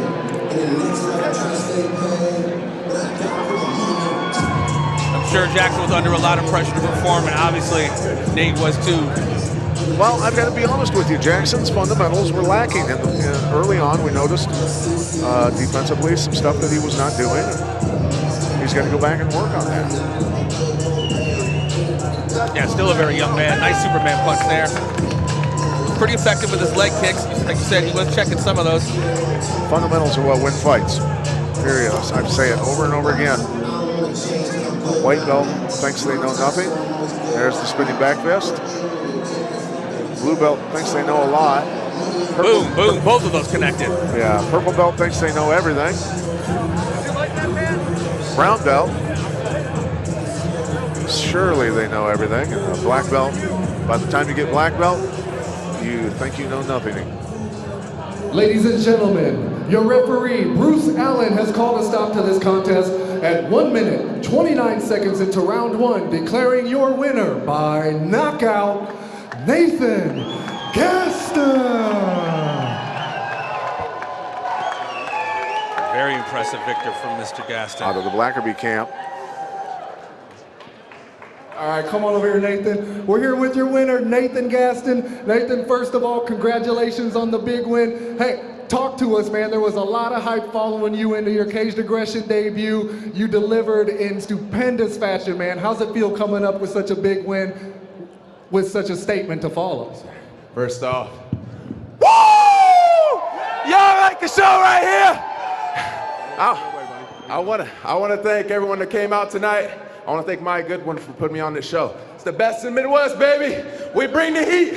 I want to thank my opponent, Game Dude. I was excited for this matchup, man. I knew it was going to be fire. I had to get him out of there, though, you know. But I want to thank my sponsors, all my teammates, all my fucking savages I trained with. Dan Hornblower right there, the 185 champ, baby. I thank you all, guys. Hope you guys like the show. Now look, we're gonna work on getting the ending sequence up on the screen for you. Very beautiful combination, starting off with a spinning back fist there. While we're working on getting that up, there it is up there. Why don't you talk us through that? All right, well, I was trying to chop those legs, man. That was the game plan, man. He's a little skinny on the lower half, so we want to chop those legs. He came out orthodox, which I was expecting a southpaw, but we adjusted. But I like the fakes off the leg kicks, and that, man, I knew it cracked him hard. I seen his eyes roll a little bit, so I pounced on him, man. Had to go for the kill. Well, look, we know you guys down there around the Peoria area, you've been coming in, delivering big. We're looking forward to seeing more of Nathan Gaston here in the cage. Let's hear it one more time for your winner, ladies and gentlemen, Nathan Gaston.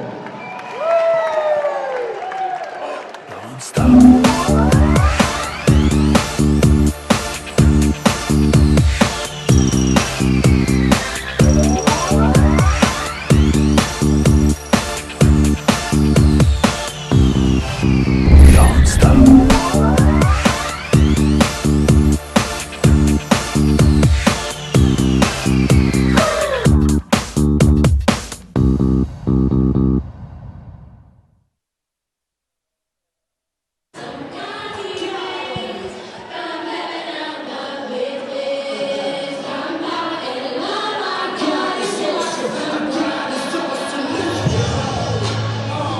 Battle coming up, Thomas VIEVERING versus Caleb Gall. Mr. VIEVERING making his way to the cage, fighting out of Work Gym and the Cellar out of St. Paul. Another one got started because he saw it on TV. Very excited for this matchup, as Benson Henderson is one of his mentors. We got our poll, VIEVERING, very close one here. VIEVERING at 56%, Gall at 44%.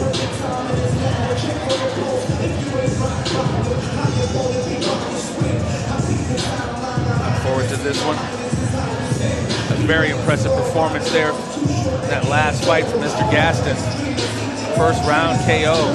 Consider that an upset. Oh, without a doubt. But really, I mean, when you watch the fundamentals, I think it's very clear why he won.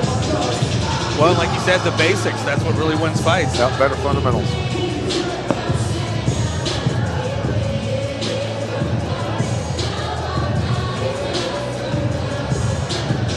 Basics wins fights.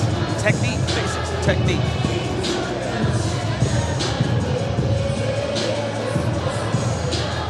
Mr. VIEVERING stepping in to do battle.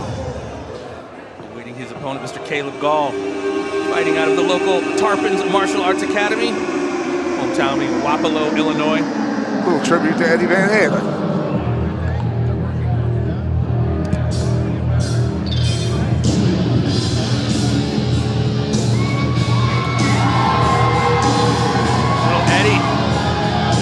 Started because a friend brought him into the gym, get himself out of trouble. I like hearing that, how kids turn their life around, using their energies, a little bit more productive stuff.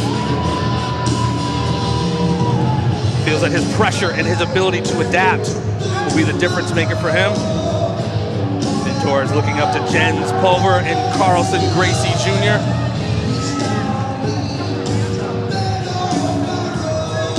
polls maintaining it. 56 for Vievering, 44% for Gall.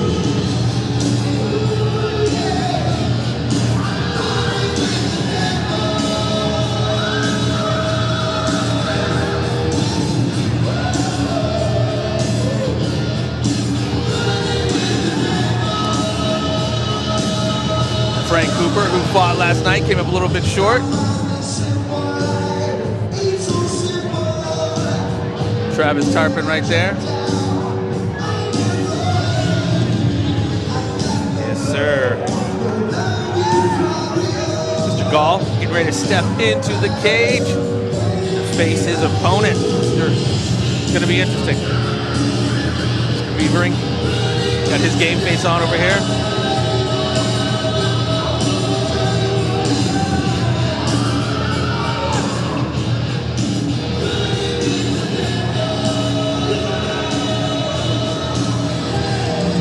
Fights coming up.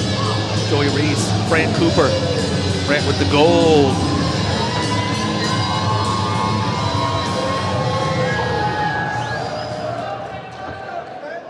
Ladies and gentlemen, our next bout of the evening is scheduled for 5 3-minute rounds for the Caged Aggression Amateur Featherweight Championship, powered by Varium Racing.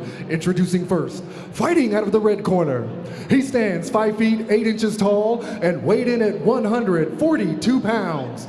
He trains at Work Gym. Joining us from St. Paul, Minnesota, Thomas Vievering. And his opponent, fighting out of the blue corner. He stands 5 feet 7 inches tall and weighed in at 143 pounds. He trains at Tarpon's Martial Arts and Summit Training Center and is sponsored by Yabba Dabba's House of Glass, East Village Vape Cafe, Say Uncle Photography, S&J Construction, D&C Auto, Sentu Muay Thai, Gym 319 Kickboxing, Affordable Auto Care, Dad Bod Hall and Labor, and Elite Loyalty Fight Team. Joining us from Davenport, Iowa, Caleb Gator Gall.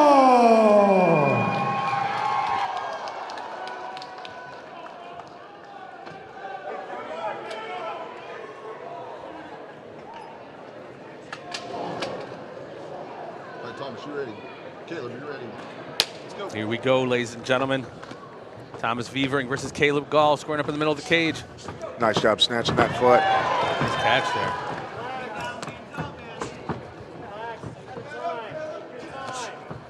Nice high kick there.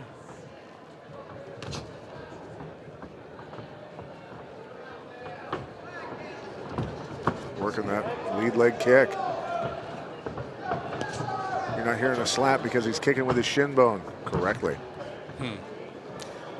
Vievering not checking him. Inside leg kick.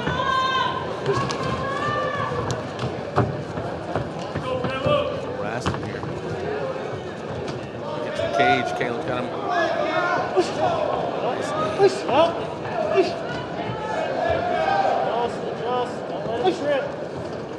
Yes. Turn, yes. Oh, nice right. A lot more composed right now. Hands up, Caleb. Nice high kick there, blocked by Caleb. Another solid low kick though.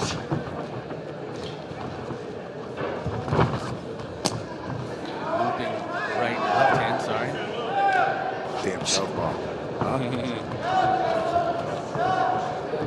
We've heard about that. Yeah, why is it so difficult to fight southpaws, champ? Well, the angles of the punches, you know, some conventional fighter just easy to parry the jab, protect yourself against the right hand because you're used to it, you know, different angles. But against a lefty, that left hand can roll right down the middle. Caleb firing off against the cage. Whoa, big takedown. Authority there. Yeah, Vievering seemed to get the more dominant position of that. Leg lock, heel hook. Oh my goodness. That's tight. That's tight. That is wicked. tapping him out. That was fast, champ. Yeah, bud. That was a nice transition. Leg locks, if you're not good at defending them, they can end quickly. We saw one last night, or attempted one, and I was reminded, folks, of Husamer Faleras, who has damaged many a leg with his leg lock. Wow, impressive from Caleb Gall. Swift transition. Yeah, you can't mess around with leg locks. If they hit it, you got to get moving. Yeah, that'll tear not just your lower leg. There it is again, gets the foot across, snatches the heel. Locks that leg. Digs in, cranks it hard. He didn't want to see his knee joint come apart. No, it's not worth it. What was our poll there? The VIEVERING, so VIEVERING was 50% chance of winning, but Gall upset that with 44%. Shows you what the fans know. Right. Well, you know, they were That's a joke. I know, clearly. They were spot on last night.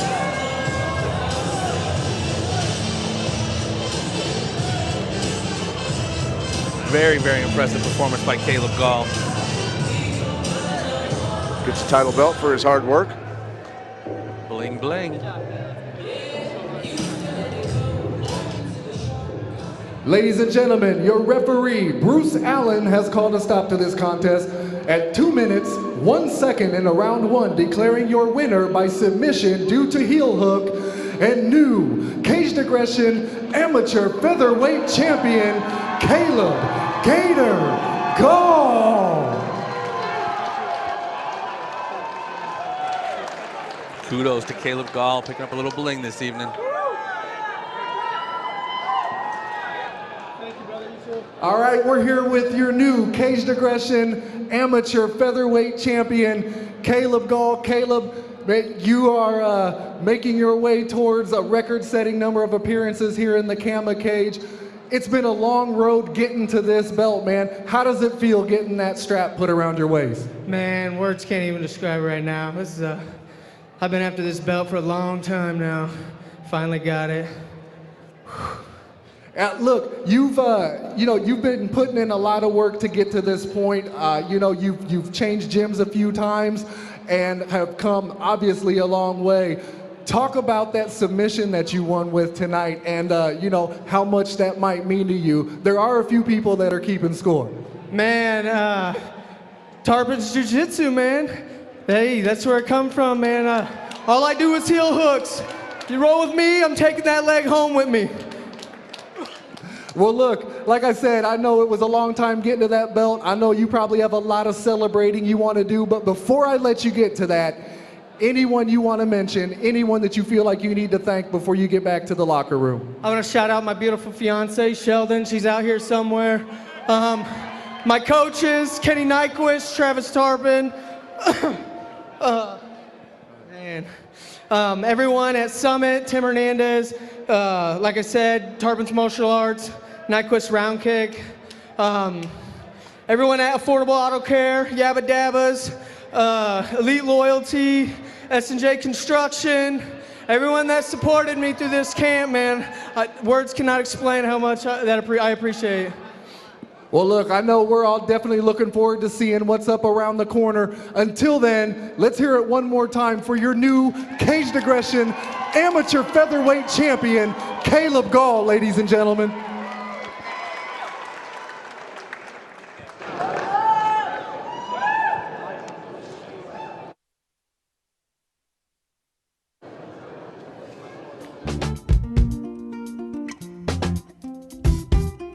Two Wheels auctions and events raise funds to make sure that healthcare reaches the most remote and poorest communities in Africa.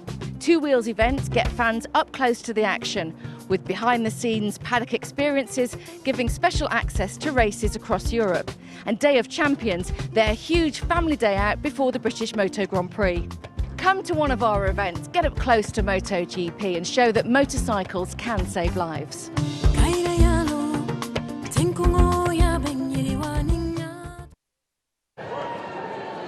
Wow, what an impressive win we just saw. Caleb picking up the belt and a very, very impressive leg lock. Quickly lock that in. Technique, technique, technique.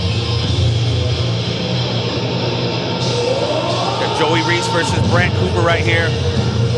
Joey fighting out of Bloomington, Team 1 BJJ in Bloomington Normal. Fell in love with the fight game as a kid. Giving respect to his opponent. He knows he's a real warrior and he has heart. It will be an early stoppage. He's calling a shot, champ Babe Ruth style. Apparently. I love to fight. Mentally, he feels he cannot be defeated. Grew up fighting and fought all over my hometown. Fought in backyards, living rooms, pavilions, and cemeteries. Haven't heard that one before. But wherever you gotta get down, you gotta get down. Very confident in himself, believes in himself. He admires all of the MMA legends, but I do not idolize anyone. When you've had fist fights in cemeteries, you probably don't idolize anyone. Yep. A lot of time on your hands if you're fighting in cemeteries, I gotta say. Well,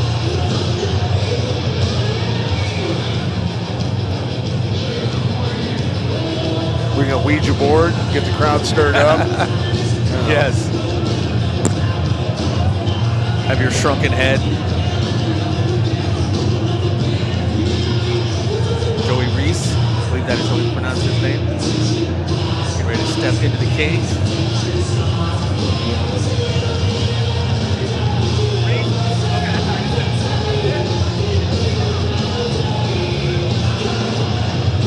Got confirmation it is Joey Reese. Don't want to be messing up his name. What our stats look like here for our poll. Everyone's got their money on Cooper here, 92%. They think Reese has an 8% chance of picking up the belt here. Ray Cooper had the fortune of calling his fight back in last November, battle tested. Fighting out of Iowa, Wildside MMA, Clarksville, Tennessee. Hometowns is Clarksville, Tennessee.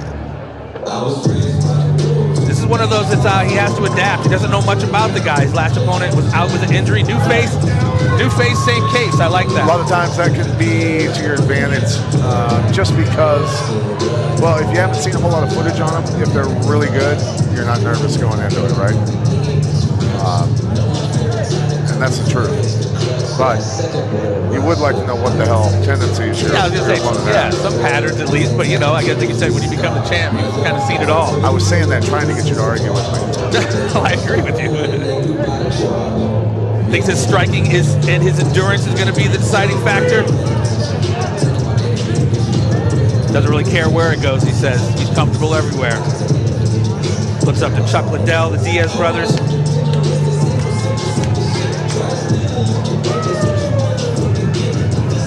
Started his career with a good friend, with a bet with his good friend.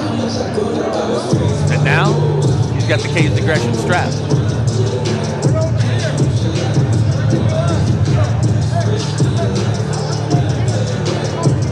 Well, when you have the belt, you realize that the target is now on your back. Yeah, it's one thing to get the title, it's another thing to keep it, right? Sure. You know that very well. Everybody's chasing you.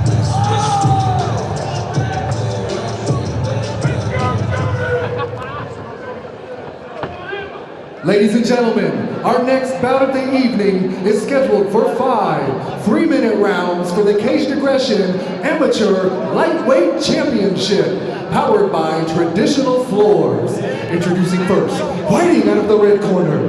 He stands 5 feet 11 inches tall and weighed in at 155 pounds. He trains with Team 1 Brazilian Jiu-Jitsu. Joining us from Bloomington, Illinois, Joey Reese! And his opponent, fighting out of the blue corner. He stands 6 feet 1 inch tall and weighed in at 156 pounds.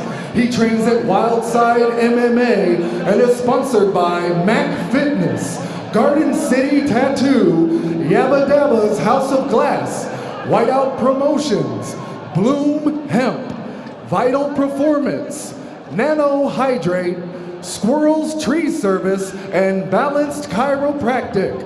Joining us from Clarksville, Tennessee, he's your reigning Caged Aggression Amateur Lightweight Champion, BRENT the Beast Cooper. referee had to pick up a little added duties helping Brent Cooper's team straighten their sign out over there.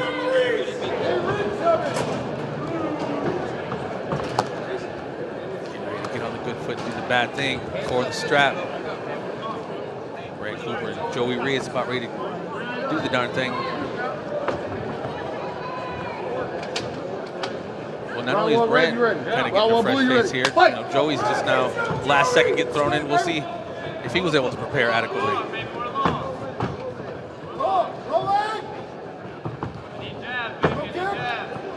Distance, Joey, distance. Nice big right hand from Joey, blocked by Cooper.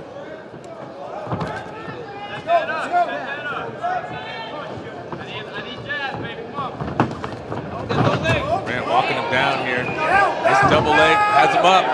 Oh, buddy, nice slam. Strong for a little guy. Reese, good job passing the guard here. Don't need to be in too much of a hurry. Got good position.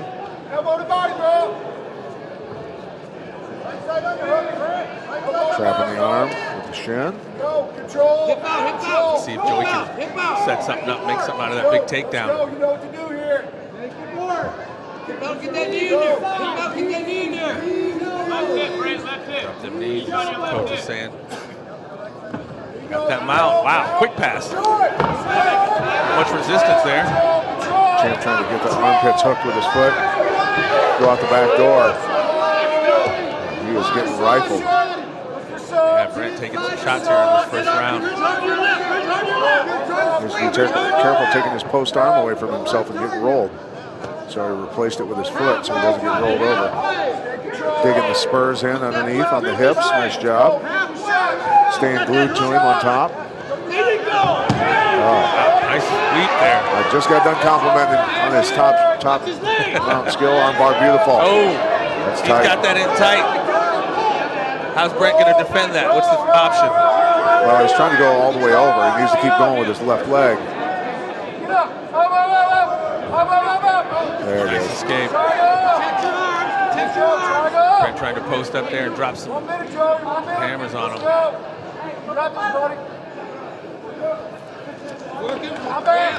you go, creating that distance. Hopefully he can get out of there.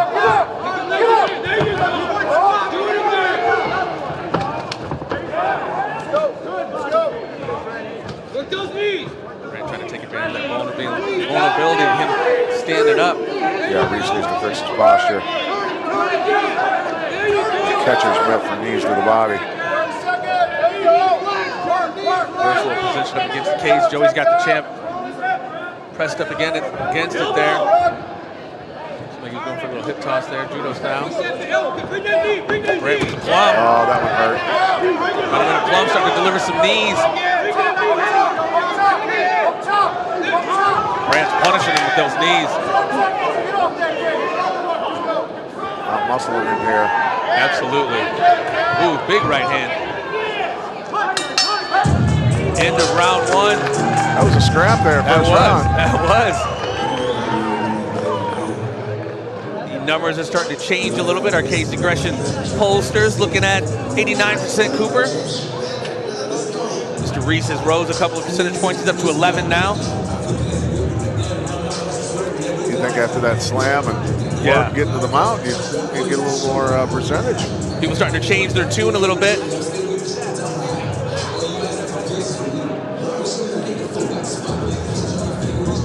Very, very impressive first round, ladies and gentlemen. Kudos to everybody watching on our Facebook Live. If you can't get it on CagedAggression.tv, glad you guys still took the time to check us out here on Facebook Live. Reese taking the mount, doing a good job there. But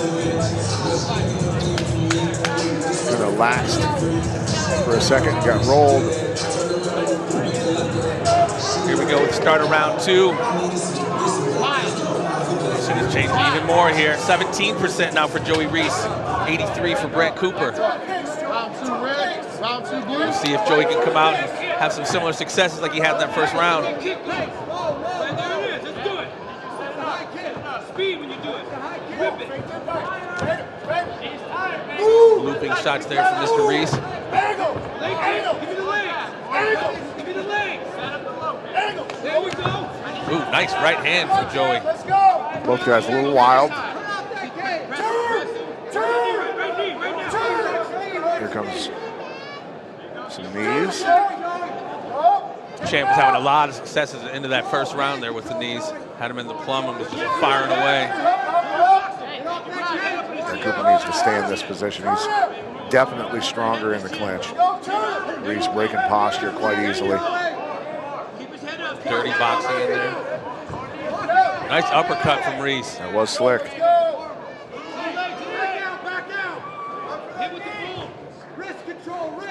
Champ having Reese pushed up against the cage there. Go for an inside trip, he got him. Outside trip, rather. Reese in side position here, side mount. Doesn't need to get his head out, the crowd's yelling, corner's yelling. Leave his head right there, it helps him hold Cooper down. Here comes the choke. He's got the choke right now if he digs in. Drop that shoulder in low. Don't let him have that arm out of there. I think he might be going for that, but got too high and got rolled. Switch position, yeah. BRENT on top and side mount there. Let's go, work sweep, submission, let's go. Champ with a nice elbow to the rib cage of Reese. Dropping shots in the midsection there. Let's go. Up. Get on your knees, get up. Got a choke started here. Trying to grapevine those legs, couldn't quite get it.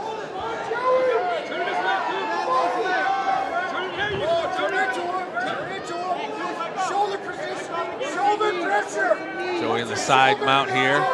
There you go. BRENT let loose the head there.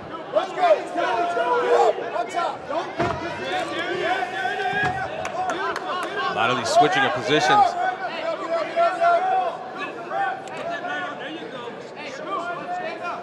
Neck and shoulder flexibility in those scrambles.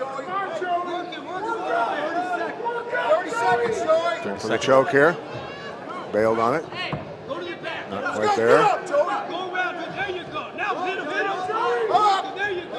Nice shot. All those add up. Champ in the mount here as we wind down the round. Yeah, doing a nice job coming back in this round. Pretty dominant again.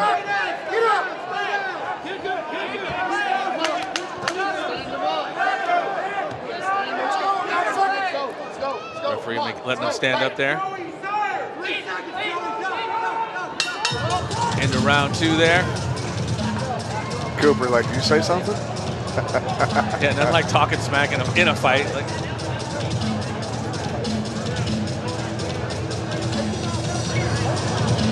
good matchup so far.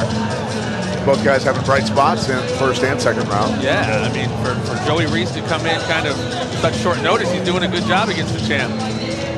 There he is trying the choke, got too high. Yeah, they were rolling all over the place that round. Cooper with his choke attempt.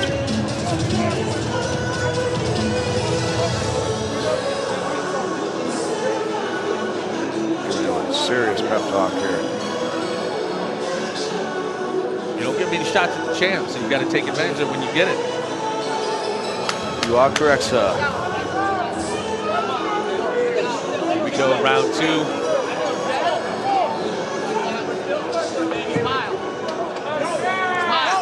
Got 83% Cooper, 17% Reese still. Might have been switching up a little bit. 19% Reese now, so 81% Cooper.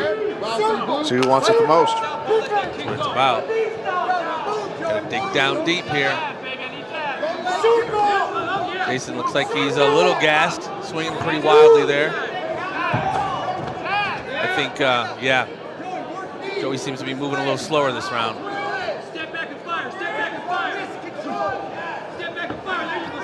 Knees to the body.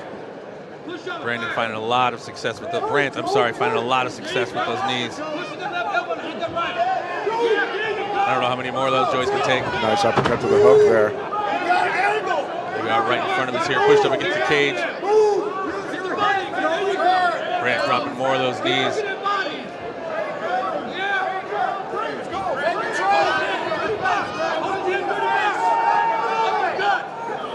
BRENT definitely doing a good job controlling the position here.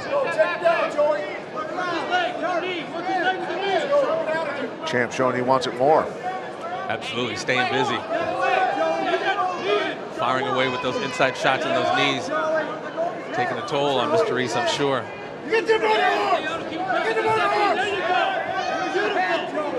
Oh, big uppercut. That hurt him, champ. He dropped him. BRENT going in for the kill here. He's unloading with barrages of unanswered shots. BRENT Cooper doing work in the second round. Very, very game effort from Mr. Reese. Nothing to be ashamed of. He was fighting the champ.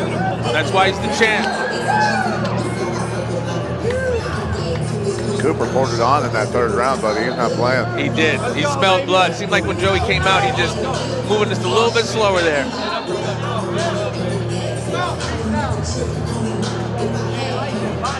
Great effort by the champ, and still Joey still on the ground here in front of us. A lot of fatigue there. A lot of fatigue. Probably, disappointed himself as well. But I mean, nothing to be ashamed of. A last second showing like that against the champ. The BRENT got his little one in the cage, busting some moves. Joey up on his feet. Good to see.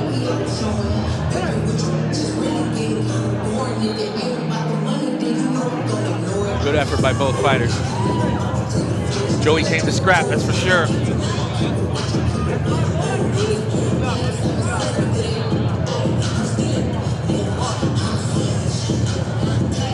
Get ready to hear the final word from our referee. And still, ladies and gentlemen, BRENT Cooper. Poured it on at the end, getting the finish. Knows he's just going to keep laying down punishment. The referee will help his opponent leave. Got a little blood on me, dude. Check this out. Well, you're earning your stripes. Souvenir. Souvenir.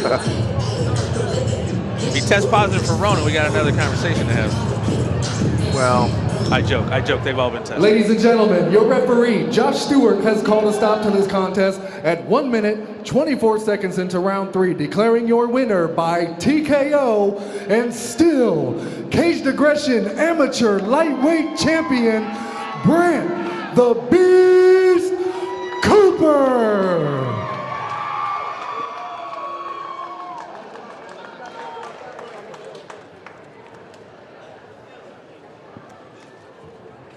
All right, we're here with your winner and still Caged Aggression Amateur Lightweight Champion, BRENT the Beast Cooper. BRENT, you made the long trip up here. You made it very worthwhile for some fans, but you know what? They say it's not official until that first defense, man. How does it feel now? It feels great. It's wonderful. I had to do it.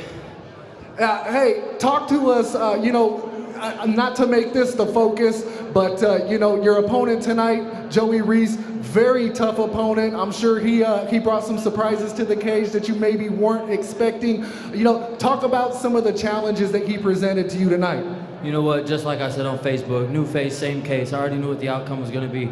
Tough kid, and I knew he was gonna come out explosive in the beginning, wild. Didn't have much tape to watch on him, but I was training for a long time and I was ready for whatever. Always am, it's what I do.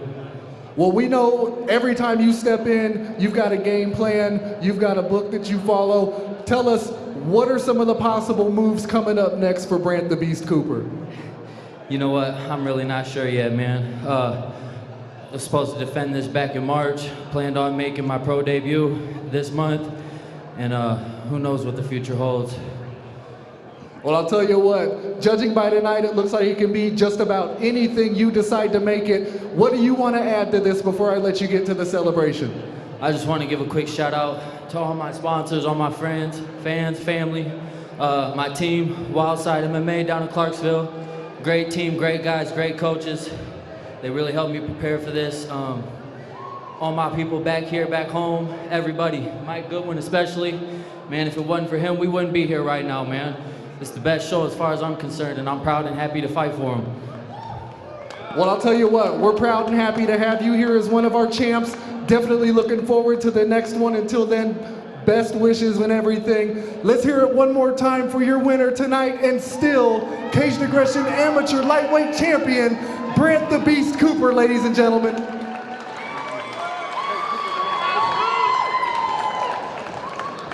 Ice Cold Bud Light, Seltzer, hip. Even though you can't go to the game, doesn't mean the game can't be brought to you now, hip. Just go to budlight.com/delivery, budlight.com/delivery. Hey, Bud Light. How many?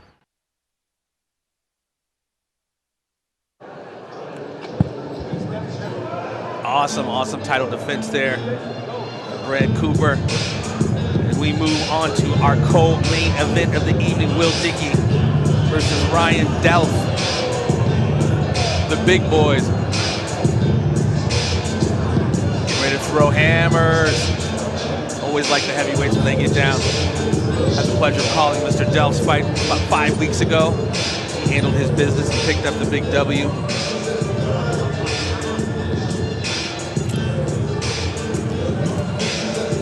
Will Dickey coming out to a little bit of Tupac. Looking forward to this one, champ. Yeah, going to be interesting. 205-pounder coming up last minute. Want to use speed to try and outquick Mr. DELF. Both guys, a lot of wrestling experience. Yes, sir. Looks like he's going to have a few inches over Mr. DELF as well.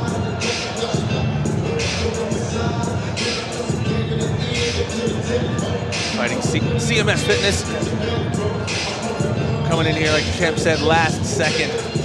That's absolutely no joke at any weight class, but when you're throwing blows with somebody like Ryan DELF at that size, that's commendable, without a doubt.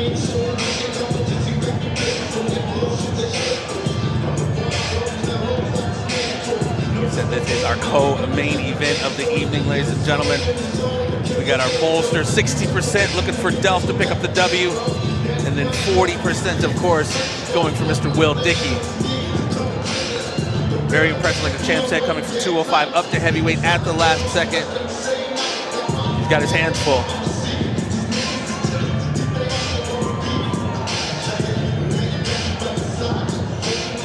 Yes, sir, 50-50 now for DELF and Dickey. Yeah, this will be, I don't know, I don't see this one going very far myself, but, you know, what do I know? I think it ends in the first, huh? I think it ends pretty quickly.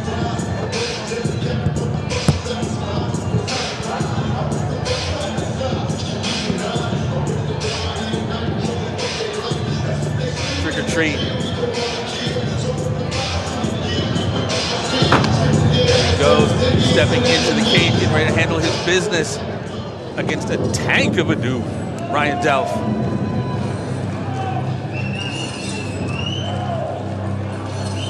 Local gentleman, no stranger to the cage, aggression cage. The stats have actually shifted into Dickey's favor, 55% to 45%. Interesting. Very much so. That might change when people get their eyes on Mr. DELF. Maybe it won't. We'll see. About to see an Abrams tank come walking down the freaking runway here.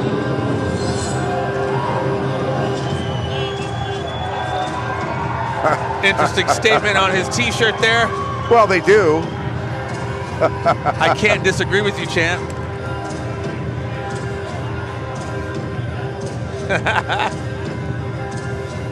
Came up to me last night, said he's a fan of our program, The Conspiracy Farm. Nice.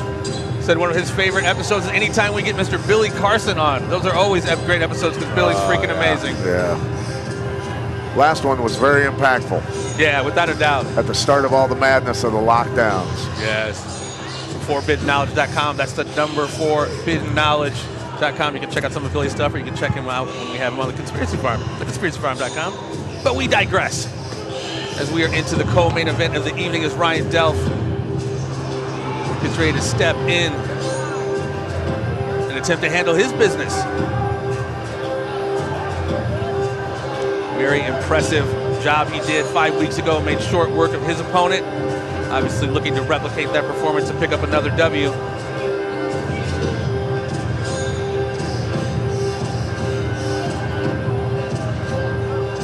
This being our co-main event of the evening. We're still hanging at 50-50, ladies and gentlemen. The crowd is split right down the middle. Who's gonna win this one? Ladies and gentlemen, this is our co-main event of the evening, scheduled for 3 5-minute rounds in the Caged Aggression Professional Heavyweight Division, powered by Rubies. Introducing first, fighting out of the red corner. He stands 6 feet 2 inches tall and weighed in at 214 pounds. He trains at CMS Fitness. Joining us from Manitowoc, Wisconsin, Will the Franchise DICKE. And his opponent, fighting out of the blue corner.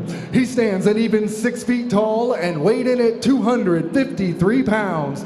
He trains at DELF's Pro Gym and is sponsored by Six Pack Meats, Action Towing, The Bulldog Arms, DELF's Landscaping, Downrange Supplements, Holst Trucking and Excavating, Alderog Tire Service, Optimal Nutrition, Squirrels Tree Care, Traditional Floors, Yabba Dabba's House of Glass, and the Eckhart team at Rule and Rule.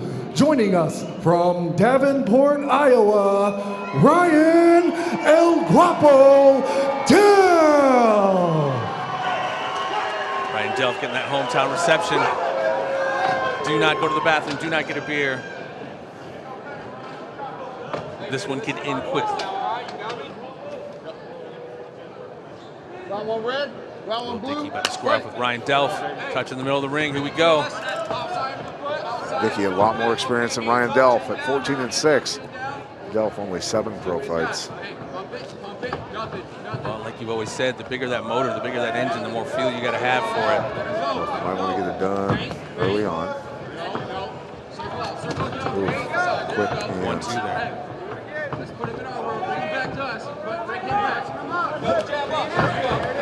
Looking on the double. Dickey sprawling on him. It's a big sprawl. It's a big boy in there. Dickey's tall. About that leg. Uh-oh, out of position.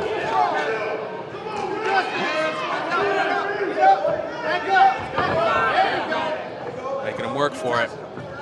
Let's go left. Let's go left. There you go. We got a jab there. Dickey finding success, keeping him at the end of, keeping him at a distance, the end of those punches. He is. DELF's got to cut him off. No kicks, no kicks. Let's go. Cut him off, push him against the cage. Wear him out. Take him into those deep waters. Touch that body, come up top. I was going to say, Coach said the same thing, keep that jab going. He seems to be finding a lot of success with it. DELF got in on that. Nice job throwing in on the jab and throwing the cross. More of that. Oh, he dropped him. He dropped him. Oh, it is over, champ. It is over just like that. Saying he had 3 days to prepare for this. DELF taking out in the first round. Got clipped on the way in. It happens without a doubt.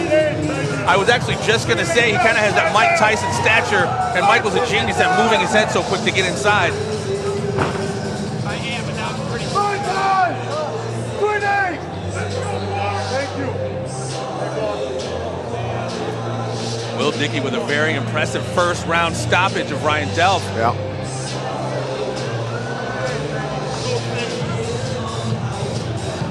Telling everybody he's had 3 days notice. One of those any given Saturday type. Well, when you roll the dice and you go for broke, you know, hey, you got to hand it to him. Nothing to lose.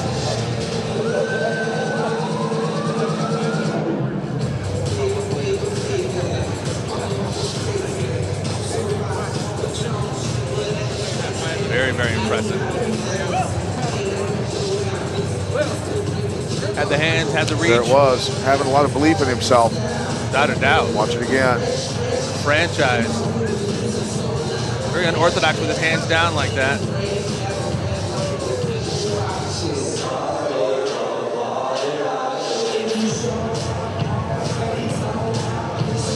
Seemed like Ryan's best bet was going to be take him out early with his hands or take him down and do some ground and pound. Clipping coming in with that check hook there. The Ali Phantom. Ladies and gentlemen, your referee, Josh Stewart, has called a stop to this contest at 1 minute, 36 seconds into round one, declaring your winner by TKO, Will the Franchise Dickey.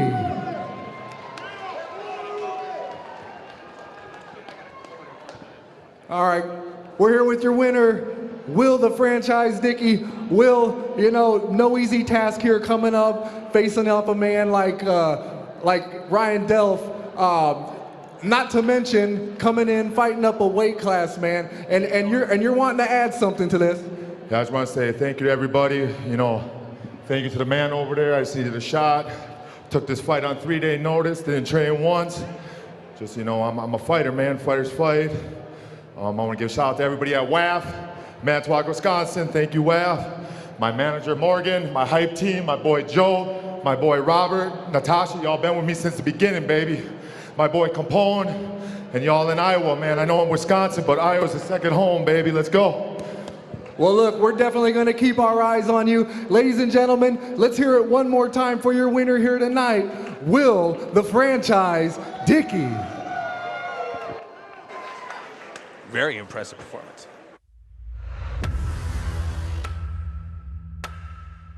Shawn West from the QC, DELF's Pro Gym, Pro MMA fighter, 17-11. Cage aggression's top of the line. I mean, it's literally top 5 with the world's MMA shows. It's always good fighting at home, man. It's nothing like it. You know, I face world-class talent that most people will never be able to compete with. Tough guy. I know he comes from a good school. They got some good coaching up there. My name is JAMEY Simmons, fighting out of Milwaukee, Wisconsin, Pure Vita, BJJ, and MMA. Grew up knowing that I was going to be a professional athlete. After wrestling in college, I kind of knew like MMA was going to be my next step. I love the opportunity, and what excites me about it is to be able to go out there, showcase those skills, and get the W, hopefully with these hands. I came out the womb a fighter, baby. It's kind of who I am, you know. He's an explosive athlete. He's got good hands. He's powerful. And, you know, keeps coming forward and he's ready to bring it. I'm a fighter built, bred, and born for battle. It's kind of what I do. It's who I am. It's how I pay my bills. He's a striker. I'm a striker. Kill switch has been engaged, so now it's go time. It's fun time. Iowa, they love their fighters. They love fights. And me, myself, I personally love being the spoiler. So I'm going to love going in there, spoiling this kid, and hopefully stealing some of his fans. He kind of knows. I know he knows. The world knows. They see it. So they know what I do to my opponents. So violence is a must. Shawn, my man, better be ready to bring it. We're coming.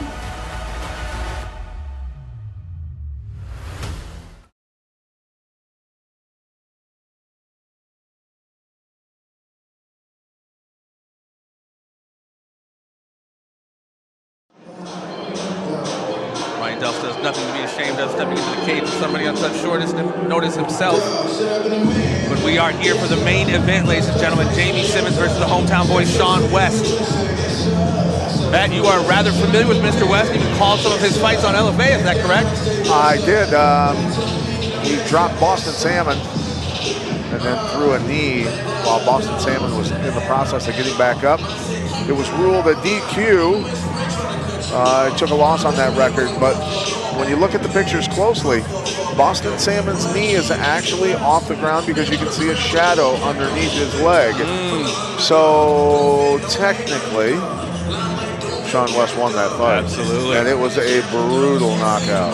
Wow. Brutal knockout. You said his striking is no joke. Yeah, and Boston Salmon, I'm telling you, I've watched Boston Salmon for a long time, called quite a few of his fights. He's a hell of a fighter, and Shawn put him to sleep. So Shawn very, very dangerous. And again, Shawn's got a hell of a chin. He doesn't get hit that much, but when he gets hit solid, I haven't seen him blink a whole lot. Let's put it that way. But Simmons, the guy that may, after he starts feeling the power, start looking for takedowns. Looking forward to it. This is our main event of the evening. We have hometown boy Shawn West with a 70% probability to win, whereas Simmons, of course, with 30%. We'll see if that changes as the fight goes on, but West with a very overwhelming lead in the polls. But as we've seen, who can trust polls, right? True. JAMEY Simmons getting final instructions before he steps into the cage. in our main event of the evening. Wow, it's been another amazing night. Jam-packed, stacked card is what Mike Goodwin always brings to the table.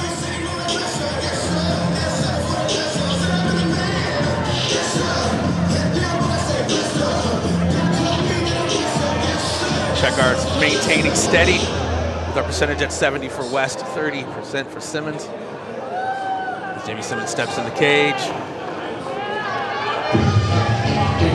How much does that matter, Jam, when you're fighting a hometown person? I know it doesn't always necessarily mean anything. I remember Michael Dunn, who you just fought James Toney in front of Michael's hometown. Well, I mean, there could be a lot of distractions for the hometown guy. Just, you know, sleeping in your own bed, but a lot of media, a lot of that, you know. But being the guy coming in from out of town, it's always nice to silence the crowd. Yeah, without a doubt. That's a great feeling when you can hear a pin drop after you win. Seen that once or twice.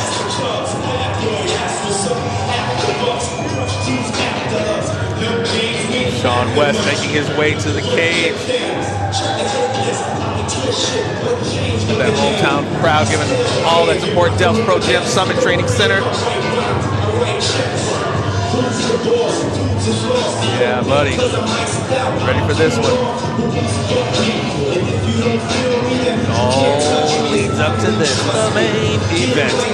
Still 70-30, 70 going to Shawn West.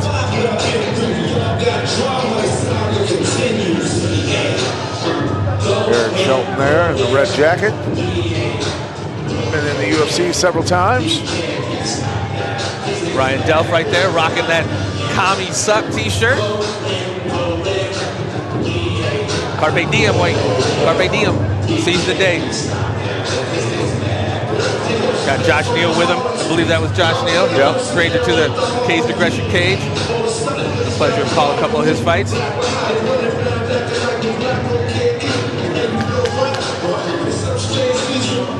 Jamie Simmons in here chomping at the bit. Game face on, ready to go. Time is now.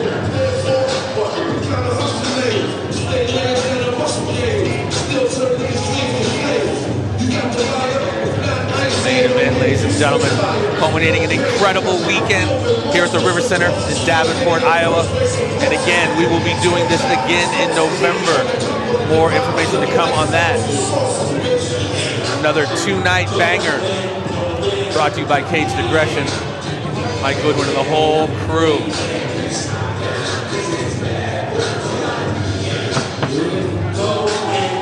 Shawn West making his way inside the cage. Getting ready to make his hometown proud. Fight fans in attendance at the River Center, and for the rest of you joining us live around the world on pay-per-view, this is our main event of the evening, scheduled for 5-minute rounds for the Caged Aggression Professional Featherweight Championship, powered by La Quinta Inns and Suites. Introducing first, fighting out of the red corner. He stands 5 feet 5 inches tall and weighed in at 146 pounds. He trains at Pura Vida, BJJ, and MMA, and is sponsored by Rev Gear and Iridium Sports. Joining us from Milwaukee, Wisconsin, Jamie, the Afro Samurai Simmons. And his opponent, fighting out of the blue corner. He stands 5 feet 11 inches tall and weighed in at 146 pounds. He trains at DELF's Pro Gym and is sponsored by Squirrels Tree Care, Traditional Floors, Enviro Builds, and Thirsties on Third for Sean's official after party. Joining us from Davenport, Iowa, the exception, Shawn West. Here we go. Couldn't tell us the hometown favorite at all. The main event of the evening. All right, gentlemen, we went over the rules in the back. You guys are fighting for the Professional Caged Aggression Featherweight Championship. You have 5 rounds to bang. Protect yourself at all times, obey my commands at all times, and break when I say break. Jamie, do you have any questions? Shawn, do you have any question? Touch them up now if you wish. Let's do this. 59% West, 41% Simmons. is how our poll is breaking down for this main event of the evening, ladies and gentlemen. Referee about to call. Call the action to go. Here we go. Touch gloves in the middle of the cage. Sign of respect as always. It's a jab out of Sean West. Set for 5 rounds, but I'm no Kreskin. I just don't see it going that far. But we shall see. Simmons much shorter. Yeah. Gonna figure out how to get in.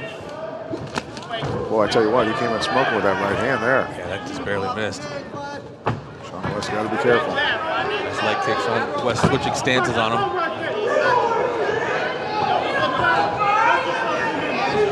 Back to his position after he throws those.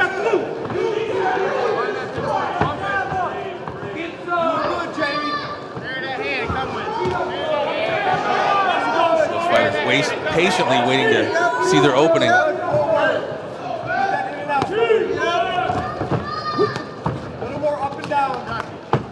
Nice jab popping from Mr. Simmons. That's all I need to see, baby. Sean's starting to find some serious success with those low leg kicks. Power.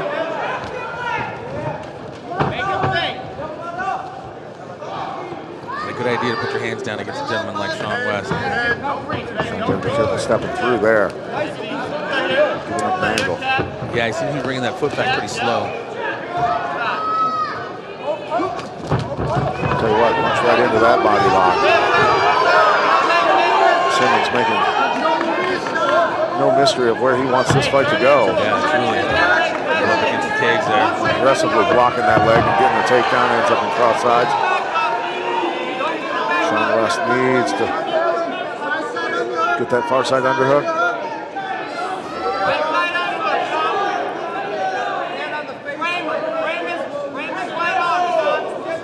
Taking his time so he can make something out of this. A shorter man being cross-sides on you, he can dig in and burrow in, and it's tough to get him out of there. Sean trying to come up. Nice job. Both guys back to their feet. Nice uppercut while they're coming up from Sean West. Nice jab there from West, landing flush. Sean got a shift in high gear. Nice knee there.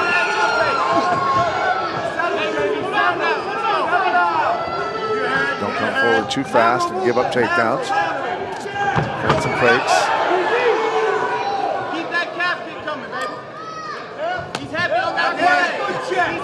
Nice too, Jamie. Yes. Nice jab. Happy on that lead. He came to fight. He's hurting the leg. Unloading on that leg. No, fake with that hip switch. Like he's going to throw that kick, then throw a left hook, then the real kick.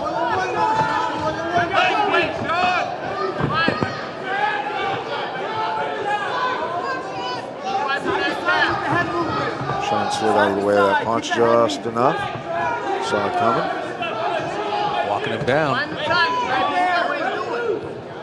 This is where Sean's hands can start adding up. Nice giving up the angle there on the takedown again. Simmons a little more determined here, look on his face. Simmons in side mount here, trying to make something out of this takedown again.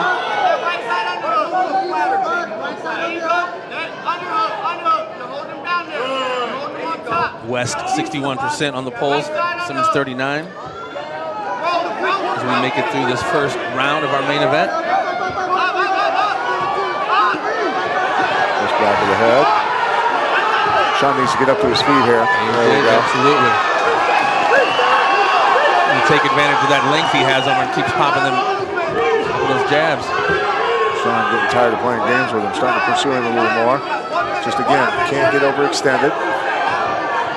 Step too deep on anything and give up a takedown. Keep at the end of those strikes. There he is with his leg kick again.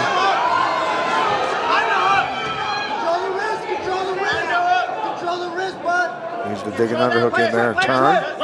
Put Simmons against the cage. Yeah, he's trying to scoop the leg here. Pull the leg out from underneath him. Double leg when you want it. Put your right hand in his bicep. Leave the body.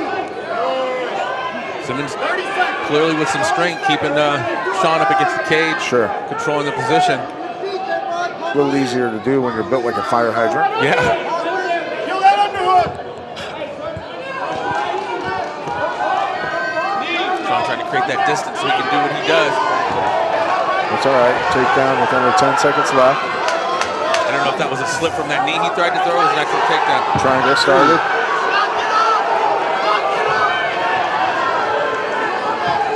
Stacking him. There you go, into that first round. All right, so do we go with the takedowns? The judges going with the takedowns? Or the striking is more dominant? Well, yeah. Simmons got some strikes on the ground after takedowns too, so. Jamie seemed to be controlling that position when he had Shawn up against the cage.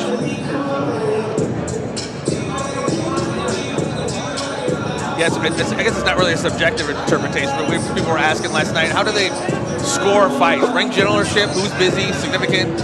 All of it comes into play, but ultimately for me, if I'm judging, it's going to be damage done. Yeah, Jen said last night, who do you want to be? Which one do you want to be? At the end of the fight or whatever, which fighter would you want to be? Right. The guy needing stitches? Yeah. The guy they're trying to wake up with smelling salt? Or, right. Not really, obviously, that's a knockout, but yeah.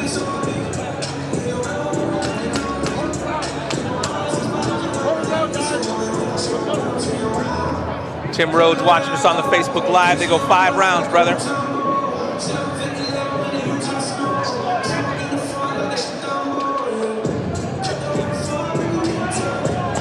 Here we are about ready to kick up the second round.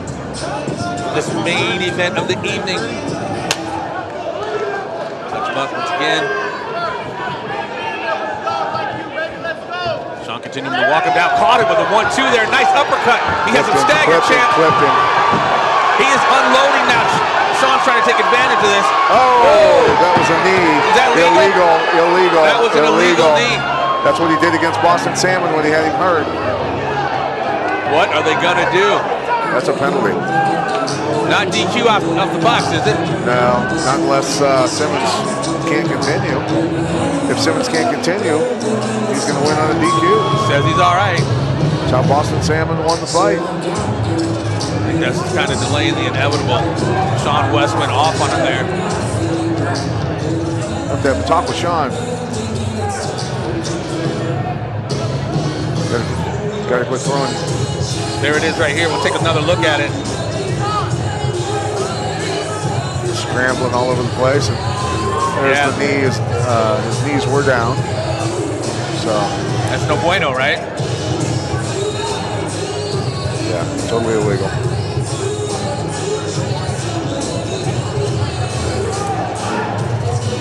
We'll see what Joey kind of. Jamie got the. Oh, here we go. Shawn's landing the shots. And you can see Simmons go off balance again, and here he comes. Look at him. He even like started stutter stepping to measure it out like a field goal kicker. I couldn't even really see if that knee landed flush or not. It didn't appear to, but I maybe didn't look at it, but that's all right. Referee checking on Jamie. He says he's good to go. Here we are. Good on Jamie. I think it might be a delay of the inevitable, though. Oh, he rocked him with that right. Sweaty vinyl flooring here. It's like an ice skating rink right now. I think he slipped more than anything. There's an arm bar. Ooh. Arm bar, triangle. Tightening it up, pulling the foot in behind the knee. Definitely got it locked in there. Now the arm bar.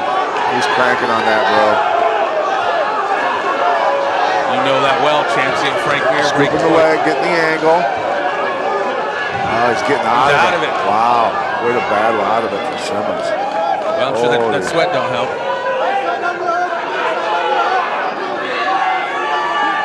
Simmons got him there and side mount against the cage. Back in the day, there was a certain camp out of Brazil that used to, early in the day, wipe themselves down. Shawn's got to get him off his back here.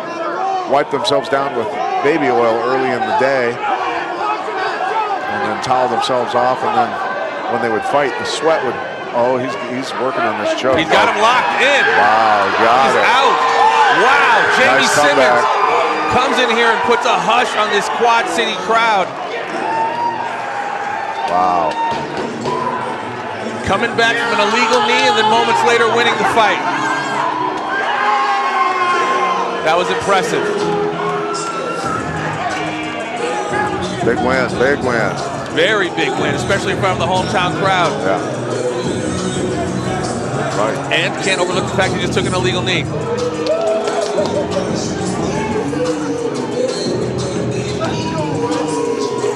Nice work. Commendable effort for both fighters, but Jamey picking up a very impressive W. A lot of chaos in that fight. It was. It was. Chaos creates, well, unexpected events. Well, keep things under control. Exactly. Well, the fighters do as well. Obviously, you got to stay focused. Right. It's a discipline, baby. Simmons stuck it out. Absolutely. Our pollsters at 38% for Simmons, 62 for West.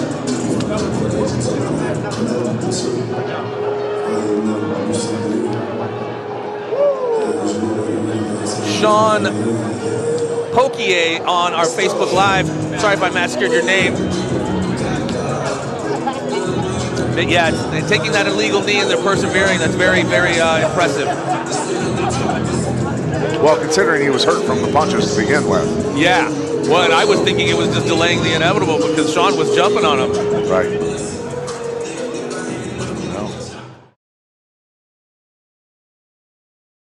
Yes, a lot of ways to win and lose. Alton Bowman in there. Pat Barry, Chuck Congo. Which I was wrong about. Pat was right. But you just never know until it's over. Junior Hernandez in the corner there over with Sean West. Junior Hernandez, great fighter.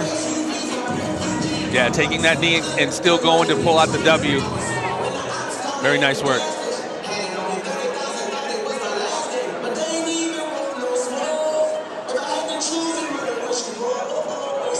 Nothing to be ashamed of for Mr. West. Impressive performance, both fighters.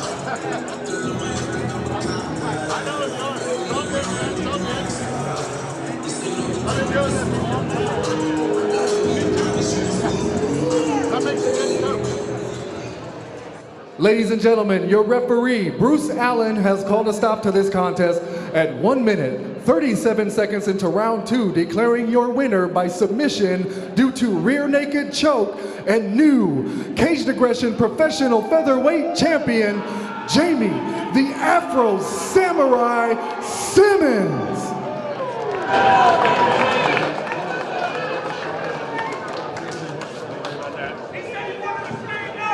Hey, Sean.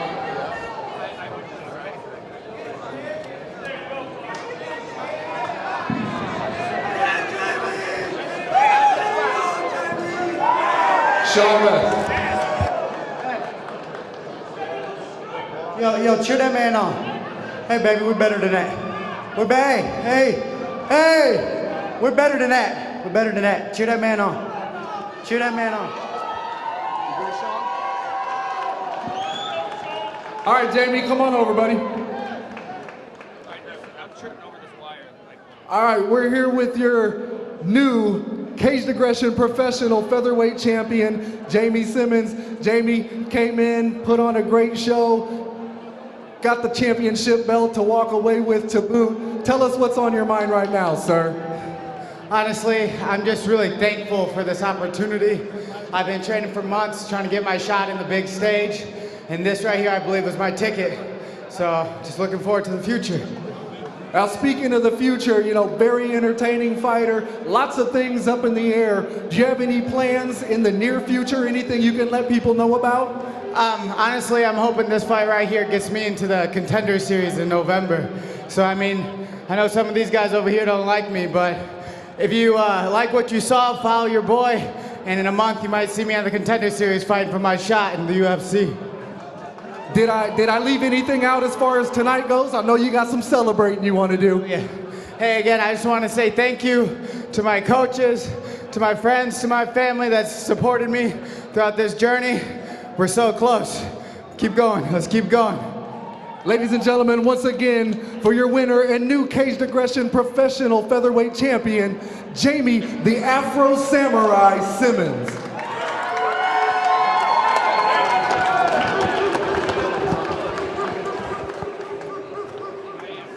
Sean West, always a pleasure to have a chat with you here in the center of the cage, sir. You got something on your mind? Why don't you go ahead and let us know? Yeah, I wish I was speaking to you guys in victory lane, but here's what it is. You know, when me and Mike discuss opponents, it's always give me the best, what's going to get me to the next level. I don't shy away from talent. and I don't shy away from my ass whooping or getting my ass whooped. So big shout out to Jamey. He came and did everything he was supposed to do. You can't be mad at him for standing up, fellas, or for going to the ground. We know how nasty I am with the hands, so you can't expect everybody to stand with me, and rightfully so. It's MMA. Hey, but last off, I'll see you fellas at Thirsty's. At Thirsty's, win or lose, we booze. Traditional floors. Big thank you to my sponsors, Squirrel, Trees Care. Hey, I appreciate everybody for coming out. Like I said, I'm sorry I couldn't speak to you in Victory Lane, but nevertheless, let's have some fun afterward. All right, folks, that's going to do it for us here tonight. Don't forget, meet us over at Ruby's for the after party awards ceremony. They'll be having food and drink specials all night long. And one last reminder, don't miss our end of year show. We just turned it into a 2-night event. That's coming up in just 4 short weeks, right back here at the River Center. Tickets are officially on sale right now at cagetix.com. That's all coming up in just 4 short weeks. We'll see you folks then. We have concluded yet another epic weekend, champ. Friday night was amazing. Saturday night just repeated the same thing. We saw some amazing knockouts, amazing submissions, some good, impressive performances. Some upsets tonight. Some upsets. You know, the young Jamey Simmons coming in and upsetting the hometown Shawn West. Like you said, putting a little bit of a hush on the crowd. I think Nathan Gaston had the fight of the night, though, out of all of them, upsetting the Jackson Wink star coming all the way from New Mexico. Absolutely. Well, you can't overlook the performance of Caleb Gall either, coming in and, you know, making very, very short work of a very game Thomas Vievering, but picking up some gold tonight. Thomas BLAKORBY, my goodness, that kid, what kind of future does he have? Absolutely amazing clinic tonight. Slick. Absolutely. And, you know, Will Dickey coming in, 3 days. 3 days notice, taking out a heavyweight. Taking out a heavyweight, Ryan DELF, in the very first round, and a very, very impressive win. And this is just what we come to expect from Caged Aggression MMA, and I can't thank you enough. I'm so appreciative to be here talking with the champ, calling fights with the champ, Chens Pulver. It's absolutely amazing that the Caged Aggression crew, all of them, thank you guys so much for continuing to persevere. Like we've said, man, so many things are being shut down, no live shows. We're doing back-to-back shows. This is our second of 3. Our last one's coming up in November. You're gonna hear more details about that. It'll be another epic night, 2 nights of mixed martial arts for your enjoyment, ladies and gentlemen. Thank you guys for supporting us as well. As always, there's always choices out there, but this is a grassroots promotion with UFC Hall of Famers, UFC champions. We have veterans from UFC, Bellator, LFA, Jackson Winklejohn. Caged Aggression MMA, otherwise known as Freedom MMA, because Absolutely. we're operating when most people are locked down. Absolutely. Well, that's shame on them, but Mike Goodwin, the whole crew, they ain't scared. Till next time, ladies and gentlemen, again from the whole crew, we will see you guys this November coming up in just a mere few weeks. Peace and so much love. There will always be more.